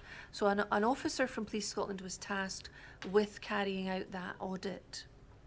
Now, you've said to us on Friday that PIRC, at that time at least, and I think you said even now, have no access to Police Scotland IT systems. No. And so you did not have the necessary authorisation or access to do that audit yourselves. No. And so, am I right in saying that's why a Police Scotland officer was tasked with that audit? Yes, So this was the first audit carried out. that's correct. And you were provided with a report of that audit, which I think we can find on page 245 of the, which may be page 40 PDF. Right. And can we go to the very top of that page? Yes, right, thank you. Move down. And you were advised that in relation to those 9 officers, each of the systems had been checked, but they'd not been searched by any of the 9 named officers who'd attended Hayfield That's correct, Road. yes. And then if we can look at page 246, page 41 PDF, and it says on the 5th of November, Police Scotland were further tasked with carrying out an audit in respect of Mr Anwar, the solicitor for the family. Yes, I think the first audit, because there wasn't a year of birth, they were unable to identify I see. properly. Yes, so there was a further audit requested in respect to that. So the first audit's carried out by an officer from Police Scotland. You get a report saying there's nothing. Yes, And then a second audit is Yes. carried out, again by Police Scotland. yes, DS For the Stephen same Clark. reasons. Yes, And this was in relation to Mr Anwar. that's correct. And it says here that this identified that Mr Anwar was recorded on one of the systems. That's correct, yes. And then if we can look at page 247. Right. We see there the response to the first audit. None of the 9 officers had conducted a search on the system. In search of the systems identified that the following officers had accessed one of the records pertaining to Mr Anwar. So there are their names there, they're redacted. We don't Yes. need, it's not relevant for my questioning to name the individual officers. But there were 3 bullet points there regarding 3 officers Yes, who had accessed records in relation to Mr Anwar. that's correct. And so the next step, as I understand it, that was taken by PIRC is at the bottom of the page. Following the provision of this information, Police Scotland were asked to provide statements from every serving police officer and a member of staff in relation to each of the checks identified through all the audits, giving their reason for undertaking the checks in accordance with the Data Protection Act. So 2 audits, both carried out by Police Scotland, That's correct. because essentially PIRC don't have the access. No, we can't access it. No. So although you have been tasked with carrying out an independent investigation, Yes, you require to rely on the support of Police Scotland officers. and that's still the case now. Still For the case something like now. that, yes. And is there any facility that allows you to check the work being carried out by Police Scotland officers? In doing this audit, do you sit on their shoulder? No, I didn't sit on their shoulders. I didn't. Bearing in mind, they're checking across 4 systems and such like. I mean, I have to be honest. In my police career, I only had access. I certainly didn't have access to CHS myself. I had access to SID to a certain level. In respect of that, so there was a large number of officers had access to systems in respect of the names, not the 9 officers, but then there was and I can't remember. I think it was maybe 75, 76, if I remember We'll come rightly. on to that. Right, my apologies. So apart from, as you identified, as once the audit's done, actually going back and saying to them, right, okay, show me what you did, how did you do it, why did you do it, I didn't do that, no. Is that something that would have been permitted, given that these systems are protected and the information's protected? I would, in respect of SID and the entries to Mr. Anwar, I don't know if I would have been permitted, and you might come on to that, I don't know. But I don't know if I would, because I don't have the authority to view that. So Right. it's not something I did. It's not something that I've asked previously to sit on the shoulder in respect to this system, because it is controlled, it is managed, and it is limited access once you start getting to the more sensitive aspects. So do I have the authority to do that? So as a police officer, you didn't have the authority, Oh no, and as a PIRC investigator, you're not, is it fair to say you're not sure whether that would have been permitted? You would have had the authority to do that? I never asked, so I wouldn't know what the answer is, but I've certainly, I wouldn't envisage Police Scotland would saying, yeah, that's fine, just come in and look at that, because Okay. it was at the higher level of access. Thank you.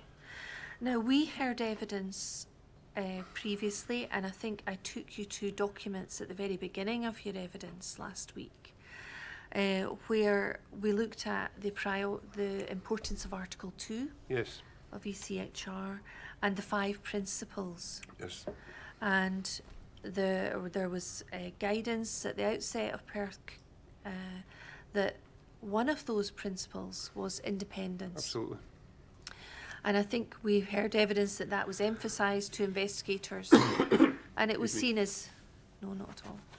Sorry. It was seen as a very significant part of the Yeah. investigation. Thinking back now to these 2 audits that were carried out, do you have concerns about them being, an example of the police investigating the questions about the police?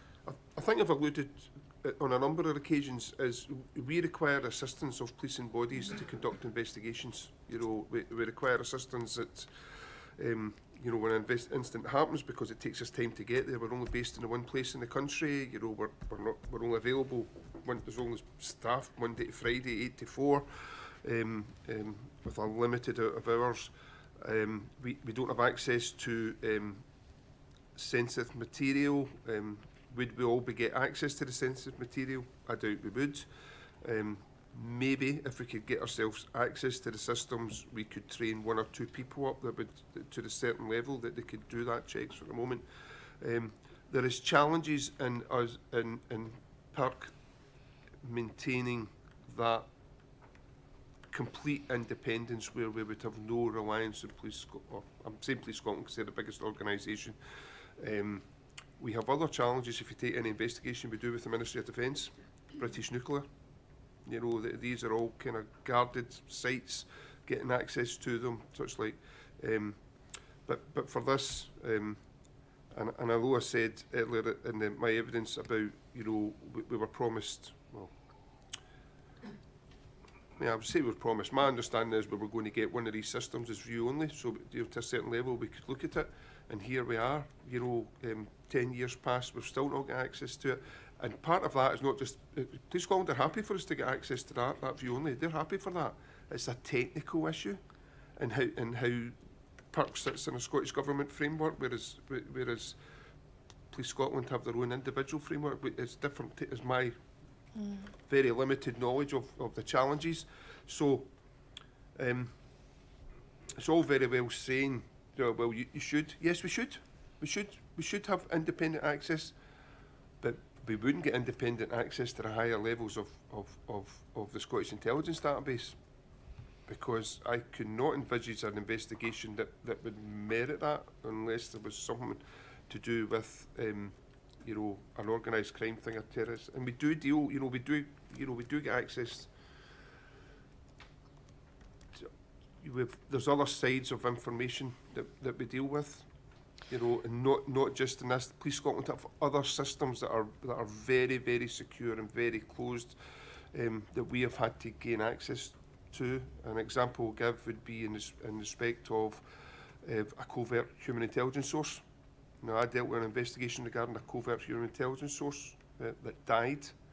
Now, that was all kept, you know, that was a very closed investigation from PIRC's point of view. But I had to rely on Police Scotland giving me that, because I couldn't go in and ask, you know, search about that system. Absolutely not. Because then you would have absolutely a major risk to the lives of these people. You know, so I take your point about independence, but I don't know how we would actually get that. I don't know how we would get it. Is this an issue that perhaps the Commissioner herself would have been dealing with at that time regarding access to police systems? I don't know. You don't know? I don't know, but it's still an issue. You know, if I asked, not there anymore, but if I had an investigation today, I went and asked for it, I couldn't go and do that. Right. I couldn't go and do that. Thank you. Now, I think on page 247 of the report, which I think is page 42 of, yes, we were on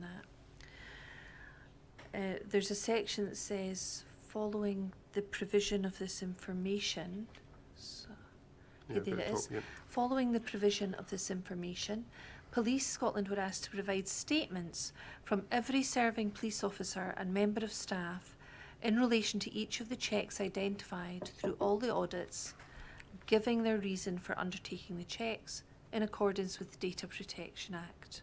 Yes. And was this in order to identify the, how did you describe it, policing purposes? Yeah. Why were they carrying out that check? What was the purpose of it? Right. Yes.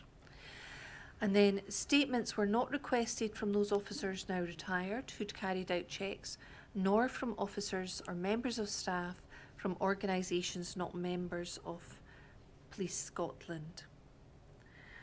And why was this approach taken? Why was it agreed that retired officers would not be asked, officers or members of staff from organisations not members of Police Scotland? Why was that approach taken? I have no power to investigate retired police officers. PIRC has no power to investigate retired police officers. So, if we're conducting an investigation and that police officer retires, we can't go forward with that. And Does that remove them from your jurisdiction? yes, yes. I can only deal with police officers or members of police staff who are currently serving, and only in respect of from the 1st of March 2013 when we went, 1st April, sorry, when we went live. So if it was anything that predated that, I have no jurisdiction there. Right. And what's your views about that? Could that be improved as far as PIRC are concerned? I think if we've commenced an investigation and then the person retires during the course of that investigation, we should be allowed to continue that investigation. That's my own personal view. And at the moment you're not? I'm not allowed to, no.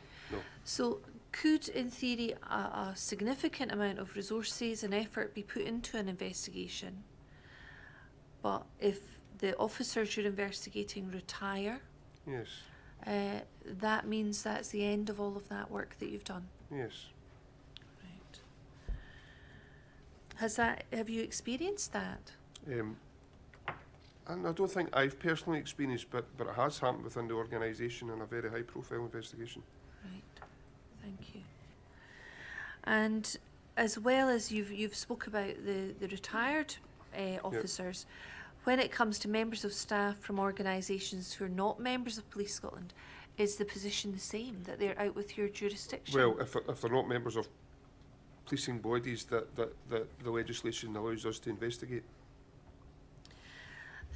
So in relation to a situation where there is a matter you're investigating which does encompass actions both by officers and people who are members of another organisation, does that hinder your investigation?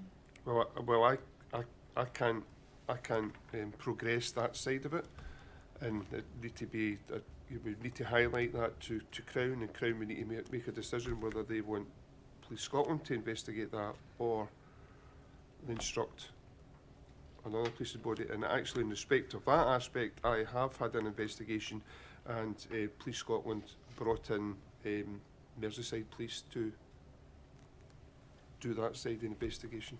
Sorry, and that was in, my apologies, that was in respect of retired officers. I had forgot about that, yes. Right. And so again, you had what I think you described last week as a parallel investigation between PIRC and the police. Yes. But on this occasion, the parallel police investigation was dealt with by a completely different area of a force external to Scotland, actually, external. yes. Yes. Thank you. And then the next paragraph, so where in this situation we may have heard the officers retired, perhaps on medical grounds. Yes. Does that also bring your jurisdiction in the matter to an end? Yeah, it would. I think we were able to conclude this investigation, or the report was submitted prior to retiral, if I remember rightly. Right, thank you. So it then goes on to say this resulted in the submission of 69 statements. Yes. Examination of the statements raised some concerns regarding the justification of the checks outlined below, as an immediately apparent reason for officers or staff undertaking the checks or accessing the records was not evident. On 29th of January 2016, PIRC asked Police Scotland to supply additional statements from these other officers, members of staff, in order to clarify concerns. Yes. So you were given 69 statements That's to correct. review. Yes. And someone in PIRC, or a number of people in PIRC, reviewed those. Yes.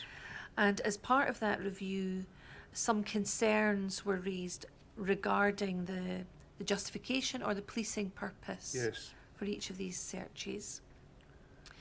And then in January of 2016, PIRC then went back to Police Scotland and asked that they supply additional statements. That's correct. Was that in relation to the officers or the staff whose justifications were causing concern? That's correct, yes. And then if we move on from there, we see that contact was made and a letter was sent saying Police Scotland would not be approaching the identified officers or Yes. members of staff for clarification for the following reasons. And let's just go through those. The officers and staff were not provided with the audit record to allow them to give more precise information about their policing purpose. A number of the systems required a reason code to be input, which provides the policing purpose and would have assisted in the completion of the statements. Staff provided statements without this information. So can I go through each of those sentences with you? Yes. The officers and staff were not provided with the audit record to allow them to give more precise information about their policing purpose. Who would have been responsible for giving these officers the audit record to allow them to give precise information in their statements? Police Scotland. And we've not approached Police Scotland in this regard. Are you aware of any reasons why the audit record was not provided to all 69 No, I'm not, officers? No. A number of the systems require a reason code to be input, which provides the policing purpose and would have assisted in the completion of the statements. Who would have been responsible for providing the reason code to the officers? Again, that would have been Police Scotland. And again, we've not specifically gone to Police Scotland to ask, but are you aware of any particular reason why a reason code was not given to each of these officers? No. And then staff provided statements without this information. In relation to this reason, do you have any other information that you're aware of that would explain the background? No. No. I mean, if we go back to, I can't remember if it was I or John that communicated the request for the explanation, you know, or for the initial statements.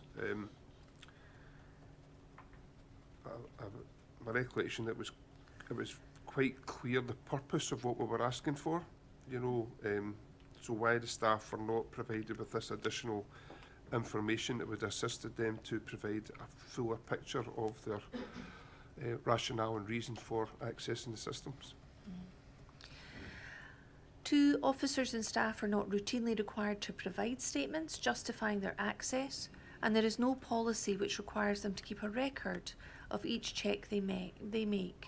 Therefore, it is not surprising that individuals who work on numerous systems on a daily basis have no recollection of why the checks were made. This does not infer that they have acted criminally. So again, can we have a look at that? So this was information if we could move back up the page, this was information you were provided, that there's no routine requirement to justify access and keep a record of that. Is that your understanding? Well, that's what they're saying there. But my understanding is there's a requirement. There's a requirement within the system. Why are you checking this? Right. And is that a prompt that requires that during the system, or do you know anything about it? I think it's codes. I think it's a code that they put in a code. All right. Thank you. Let's move on to the next section of this response. There is no allegation or evidence that any member of staff has acted illegally in accessing systems, and none of the audit checks reasonably infer that any checks have been other than for a policing purpose. There are therefore no grounds to interview under caution or indeed make an approach for further statements. Indeed, any approach would be unfair, as the officers are neither subject officers nor witnesses. That speaks for itself. Yes. If PIRC considers that there are any ulterior motives for the checks being carried out, then further statements cannot be obtained from staff, and instruction will be required from CAAPD to interview the individuals under caution. And in the same way, PSD would deal with an on-duty inference of criminality.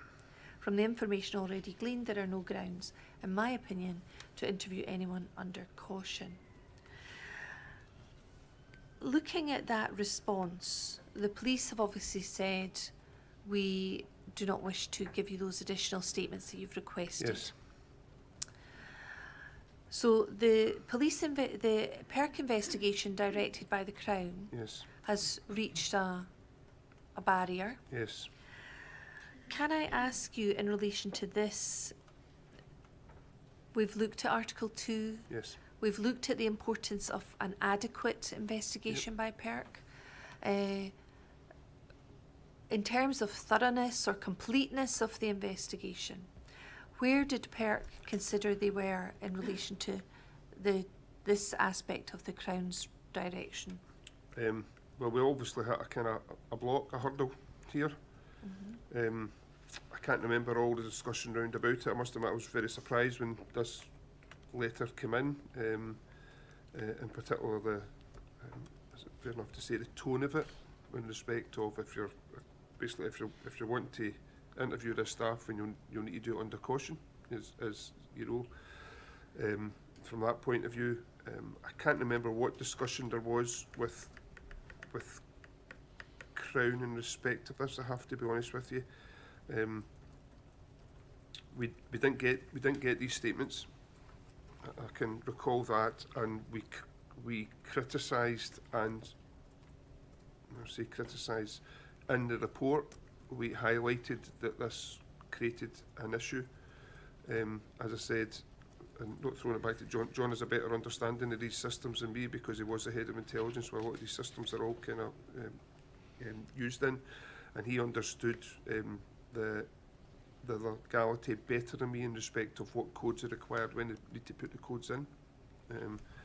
So we reported this to the Crown, and I think if you go to our findings, there is critical comment made in the report about that, but we were never asked to pursue that by Crown, is my recollection. Right. We'll come on to this. Did you have any concerns in relation to the Article 2.5 principles about whether there was a sufficient element of, in a sense, public scrutiny in regard to this? Did you feel satisfied that the public would be satisfied your investigation had been completed? No, because it hadn't been completed. You know, so it hadn't been completed. Personally, what did I think at the time? I remember just the words I used. I remember being surprised and disappointed in this challenge approach, because I thought what the request, what was being asked, once the Lord of Advocate instructed it, then to me it wasn't a difficult questions to be answered. why did you access? What was the policing purpose? You know, the inference there is that a number of staff are not recording the policing purposes. People who are routinely doing checks, because I said there's only a certain amount of people are allowed, have the authority to do checks. So they'll have multiple checks to do daily. I understand that, but if the system requires it and there's a lawful rationale why it's there, then it should be recorded.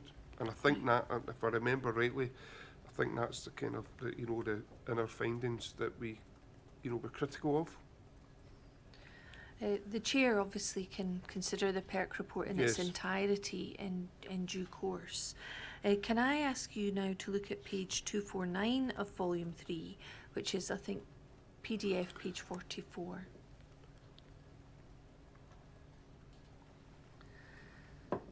And can we move down the page, please? You'll see that there's reference there to statements and some further information Yes. that was provided to you by Police Scotland. Yes, And then we come to the section access to records for Mr. Anwar. yes, And there's reference here, we noted above there were 3 officers that Yes. you were looking for more information from.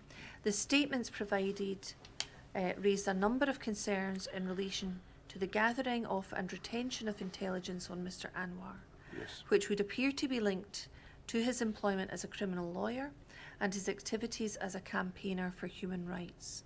It also gave rise to a more general concern on why Police Scotland was holding intelligence on Mr. Anwar. And then it says, on the 28th of January 2016, the contents of each of the statements by the aforementioned staff, that'll be the 3 whose names are yes, blacked that's out correct, there, yes, and their reasons for accessing or gathering and processing intelligence on Mr. Anwar was raised by PIRC investigators McSpadden and Little in a meeting. And that's a meeting that you had with some senior police that officers was, yes, in relation to this specific issue. that's correct, yes. And what were your concerns at that time about these records that were retained by Police Scotland? That Police Scotland never had a lawful purpose for retaining, for keeping such a record. And did you want to check the position We and wanted complete to- that Yeah, investigation? we wanted to explore why. Again, I'm going to defer to John. John has more knowledge in that area, because this was in respect of one system that I said John had been the project manager of, so he knew the system inside out. But the lawfulness of why this was kept, then yes, there was concerns about that. So we asked for a meeting with Police Scotland to explain this. We've heard evidence from Pat Campbell, Yes. who was the SIO from the police perspective. And he talked about intel and the significance of intel Yes, information in relation to a police investigation into an unexplained death. yes, And he explained that counter-terrorism was very quickly ruled out in this situation with okay, Mr. Bio. yes, And he indicated that having ruled that out, that there wasn't really any other reason why this type of intel would assist an investigation that he was carrying out yes. into the death of Mr. Bio. And from your experience, Mr. Little, do you think, in terms of an investigation into the death of Mr. Bio, that searching for intel in relation to the family of Mr. Bio would be of assistance in relation to any sort of investigation into his death? No, we've got to have an investigatory reason why we'd be doing that. Okay, in this instance, yes, we did ask the question in respect to Mr. Bao, in respect of that, yeah. Mm-hmm. But there was nothing in Mr. Bao's background on records held by Police Scotland, and he did hold records held by Police Scotland in respect to Mr. Bao that I believed, and I think, and it's my belief, and John, because that raised any concerns regarding terrorist activity. There was nothing there, is my understanding, of you know, of a terrorist or potential We've terrorist heard that. incident. Yes, you know. So for what reason then would that then progress on to conducting checks against the whole family? I've got you know, my argument is I've got to have an investigative reason and rationale to take the next step. I can't just say, oh, I'll go and do that. There might be something there. I have to have a rationale and a reason for doing it. In terms of your role in the PIRC investigation, Yes. did you have any reason to carry out checks of that sort, or to request checks of that sort be carried out for the purposes of your investigation? Against the family? Yes. No.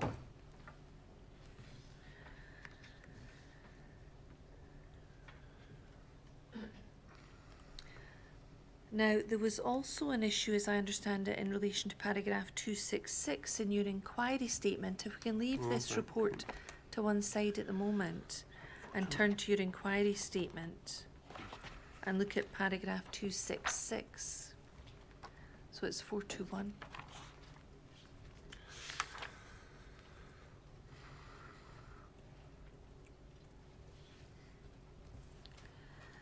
And I think here you say that there was, the meeting covered a number of points, and there was an issue with Police Scotland releasing telephone records that they held. Yes, that's correct. And also identifying a suitable person who could explain why Police Scotland had raised and held intelligence on Mr. Anwar.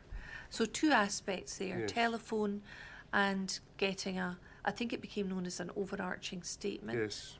Can we deal with the telephone first of all? Yes. And can you explain what the issue was in relation to that matter? That was in respect of one of the instructions from the Lord Advocate on the 2nd of September, and that was instructing us to look at it was an ongoing criminal investigation being conducted by Police Scotland against 3 of their police officers, their own staff, 3 police officers, and it related to apparent racist communication between the 3 via WhatsApps and text messages, I think it was. So you have 3 officers, and they were based at Kirkcaldy, where the 9 principal officers were. So we asked Police Scotland to examine the records in respect of that investigation, which they permitted us to do, and it was identified that they had seized mobile phones from 2 of the officers. So I then asked if I could have a copy. I asked them if they'd done an analysis of the telephones, and they told me they'd done an analysis of one of the telephones, and I asked for access to that data with intent. My intention was, and my rationale reason for that was, I was going to get the data and I was going to cross-refer that data against the telephone information we had in the 9 police officers to see if there was any cross-communication between the 2 of them. It was a huge amount of data. I think it was, 57,000 pages or something like that. Telephone data is monstrous. So I asked, when they said about, and this is not just one conversation, this is over a series of conversation emails, and I asked about the second, and they said, no, we don't have that. But I had a previous email from them which said they did have that data. So I said, well, I've got this email says you do have the data from this other officer. And then it came to light, says, yeah, we do have it, although they told me they didn't have it. They said, we do have it, but we don't think you're entitled to it. I says, well, that's a different issue there. That's not, you don't have it, that's what you do have. So then that part of this conversation around that was getting access to the telephone records. We eventually got them, and it became like the legal side of Police Scotland became involved with that, and it was they'd taken it for a particular policing purpose, and I understand that policing purpose. We were requesting it under our powers, but they felt, and I think it was a legal stance, they felt that, well, we've taken it from that does now not allow us to hand that over to you. So how do we find a mechanism of doing that? One of the things I was surprised about is well, theirs was a Crown directive. It was a criminal investigation, so it was under direction of Crown. As approaching, I did approach Crown in respect of how do we get this data, and it was I think it was more a conversation, because I'm thinking, well, it's taken for that purpose, that policing purpose. I understand that, but it's now held in evidence that Crown have got. Crown, you've directed us to conduct this investigation. We've got an instruction from the Lord Advocate to investigate that particular incident, but I can't get the data that would allow me to establish if any of the 9 principal officers were in telephone communication with these 3 officers who were alleged to have committed a racist crime. Right. So you wanted it to progress, in a sense, the racism part of your investigation. Yes. There was it sounds like a very complicated issue involving a legal matter. Yes. But ultimately that was resolved, and you did get the records you needed. We did get them. We eventually got them, yes. Thank you. And so that aspect of your investigation, a line was drawn under that. Yeah, it was, because I cross-referred it. As I said, there were, it was tens of thousands of pages of records, and I cross-referred it against the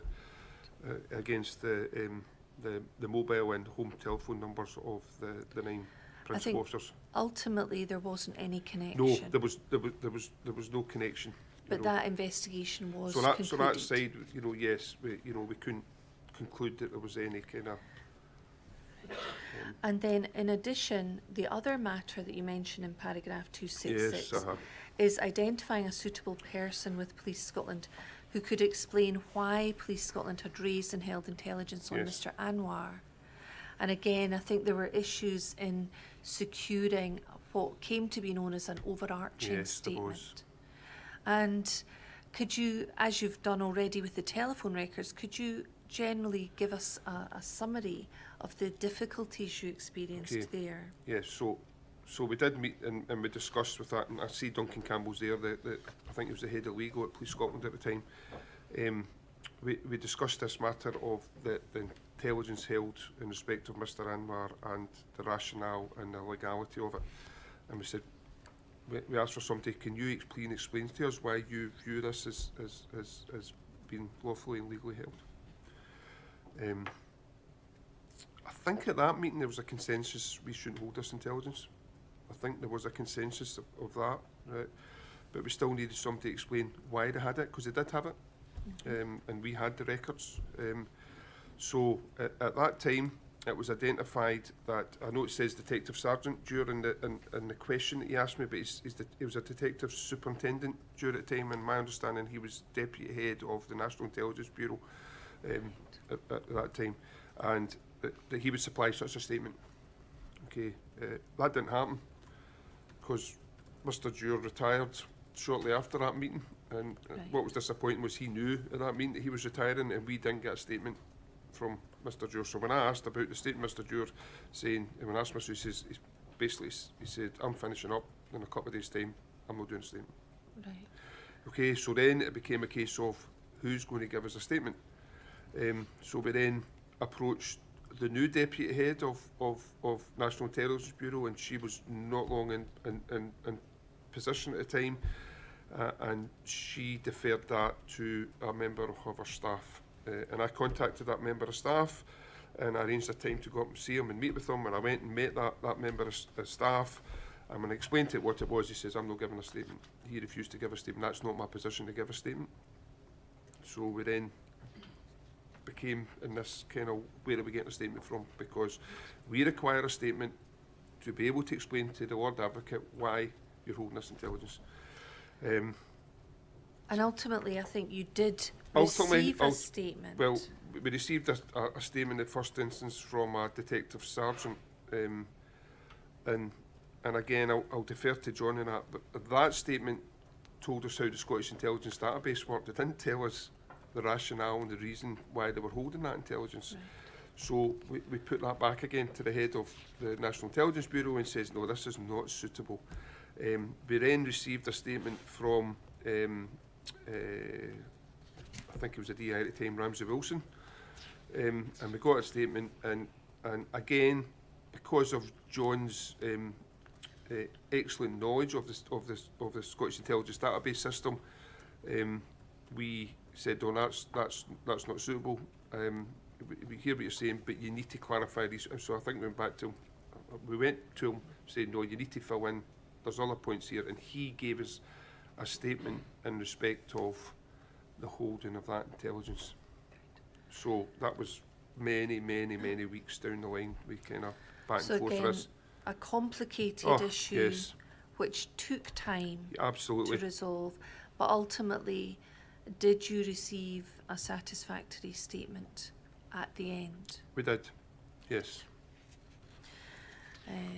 And so there was resolution there. Do you feel that you received the investigation from your perspective was completed, and it was completed in a satisfactory way? Well, eventually, yes. A number of hurdles, as I've just explained. We don't have it. Well, we do have it, but we're not giving you, that kind of. So. Thinking about the delays which you Yes. experienced in regard to these aspects, Yes. and obviously Article 2 requires reasonable promptness, and you've mentioned the delays here. Looking to the future, do you see a way that this type of issue could be resolved more quickly? The debate round about the legal holding of, or data taken for one purpose, one investigative purpose, one investigative purpose, and another investigatory purpose, seeking it for rationale, and I go back to the fact it was two investigations under the Lord Advocate. There must be there must be a legal framework mechanism to say, no, that can be handed over timelessly. There must be a legal framework in respect of that. The matter round about the intelligence held in Mr. Anwar, and my understanding that intelligence was, as soon as Police Scotland realised they agreed it was deleted. My understanding, I don't know that for sure because I can't go in and check that. The MD who was asked to do it, to provide a statement, was extremely reluctant to provide a statement because I believe they realise we shouldn't hold this. This is not legal that we're holding this, and it's not been it's not been put through the process, and and there was rationales, there was comments on why it was being held as well, which is just. All right. Can I ask you about? Do you remember you've given evidence about the different types of investigation where Yes. it can be Crown-led Yes. and it can be directed by the Chief Constable? Yes. And if it's the Chief Constable-led, then you have powers to demand documents or Yes. statements or such like, Yes. but you don't have the same powers No. if it's Crown-led. No. And you've talked about this being a Crown-led investigation. If you'd had the same powers in this situation as you would in a Chief Constable-led investigation, would that have resolved matters more quickly than they were in reality? I don't think so in this instance, because Police Scotland were quite adamant. We got this under this powers, and our legal advice is that's not compatible with being able to hand over that information. I do recall that when I spoke to Mr. Brown in respect to this, the head of criminal allegation against the police division, I spoke to him and I advised him of the challenges with the aspect regarding the second mobile phone data. And I did say to him, I says, look, the only way, if we keep going on this, the only way I could see resolving this under the legal framework is I approach you for a warrant and serve Police Scotland with a warrant in respect to this. And his answer was, you can just use it. The Commissioner's got powers, just use the powers. And I was like, I don't know what powers you think we've got here. Because we certainly didn't have powers, as you've described, that we have under a Chief Constable's referral. Yeah. So I think I don't, my mechanics of it, I don't think it'd be as simple as just saying, because what would happen with that, I'm quite certain, is we would request of it, they would say we're not be getting of it, and the mechanics for that is then we would need to go to the court of session. So again, we're just kind of going round here without getting the data. In terms of the suggestion about seeking a warrant, was that done with a view to trying to resolve matters? Yeah, it was. I was. I'm going to use an expression here. I was bouncing off Mr. Brown. You know, within my head, I'm saying, how do we resolve this? We can't keep going on in this. We can't keep going round in circles. You know, and my viewpoint was, if, you know, is the matter to resolve if you can't get hold of information or data is you serve a warrant. You know, so I'd be serving a warrant on Police Scotland to hand over that data. And that was done or suggested in a view to eliminating some of the legal issues which you've touched on? Yeah. It may not have alleviated, but you had to be seem to take some forward. I can't just be, no, we're not going to give you it. You know, you know that's unacceptable. And you've described this discussion with Mr. Brown. Did he have any other constructive suggestions about not at all. Not at all. solutions? I remember, I do remember coming away quite disappointed. I was like, well, that was not a great deal of help there, you know. And equally, did Police Scotland have any suggestions about possible solutions, about how this hurdle could be overcome? Not that I recall. And then I think ultimately you eventually went to the Information Commissioner via the Crown to resolve matters. Well, that was more, you know, we reported all formed part of the report which you showed earlier. I went to Crown, and Crown actually came back and gave us an instruction, a Crown instruction, to investigate. I think it was a B1 investigation, so it was a criminal investigation into the actions of Police Scotland holding that information. Right. That related to Mr. Anwar? That related to Mr. Anwar. So, remember John and I having a discussion about how we were going to take this forward in respect to that, and we set up a new operation, which we locked down to just John and I and a selected others, because this was quite unprecedented. You know, so we're a bit, I can't remember if we went as far as serving a legal notice on Police Scotland that we were going to undertake this investigation at Crown direction, but Crown came back to us and basically saying stop that, and they were in discussion with the Information Commissioner. Now, whether we suggested with the Information Commissioner not to be a better route than a criminal investigation, I was unsure of that at this time. But ultimately what happened is Crown directed, I don't know if Crown can direct information, but the Information Commissioner agreed to look at the circumstances and establish if there was any criminality that formed under their powers. So ultimately John and I had a meeting with the Information Commissioner. We handed information over to the Information Commissioner, and I later, much later, became aware that the Information Commissioner had written directly to Crown and advised that there was, going to use a phrase, no proceedings, or was not taken any further. But then we were later advised that Information Commissioner were back looking at it again, and then we were later advised that was, you know, so there was, yes. So ultimately a route was found to resolve this issue through the Information Commissioner, not really through the Crown or Police Scotland or PIRC. No, and that operation that we started, we just shut down. And then that meant that it was the investigation to that extent was rerouted to an outside body. Yes. And it was removed from PIRC. Yeah, well, yes, because we'd reported the circumstances, and in that aspect, we were not asked to take forward in any further manner. Yeah. You'd given them all the information you had to assist them, and yes. Ultimately, as I understand it, the Information Commissioner resolved that part of that investigation that they carried out, and communicated with the Crown, made some recommendations, and no further proceedings were raised. I'm sitting here now, I'm not aware of You're what not sure. how it was resolved, but Alright. I'm aware it was resolved in some manner. Right. Thank you. I wonder if that might be an appropriate moment to... Yes, well, we'll stop for lunch instead of 2 o'clock.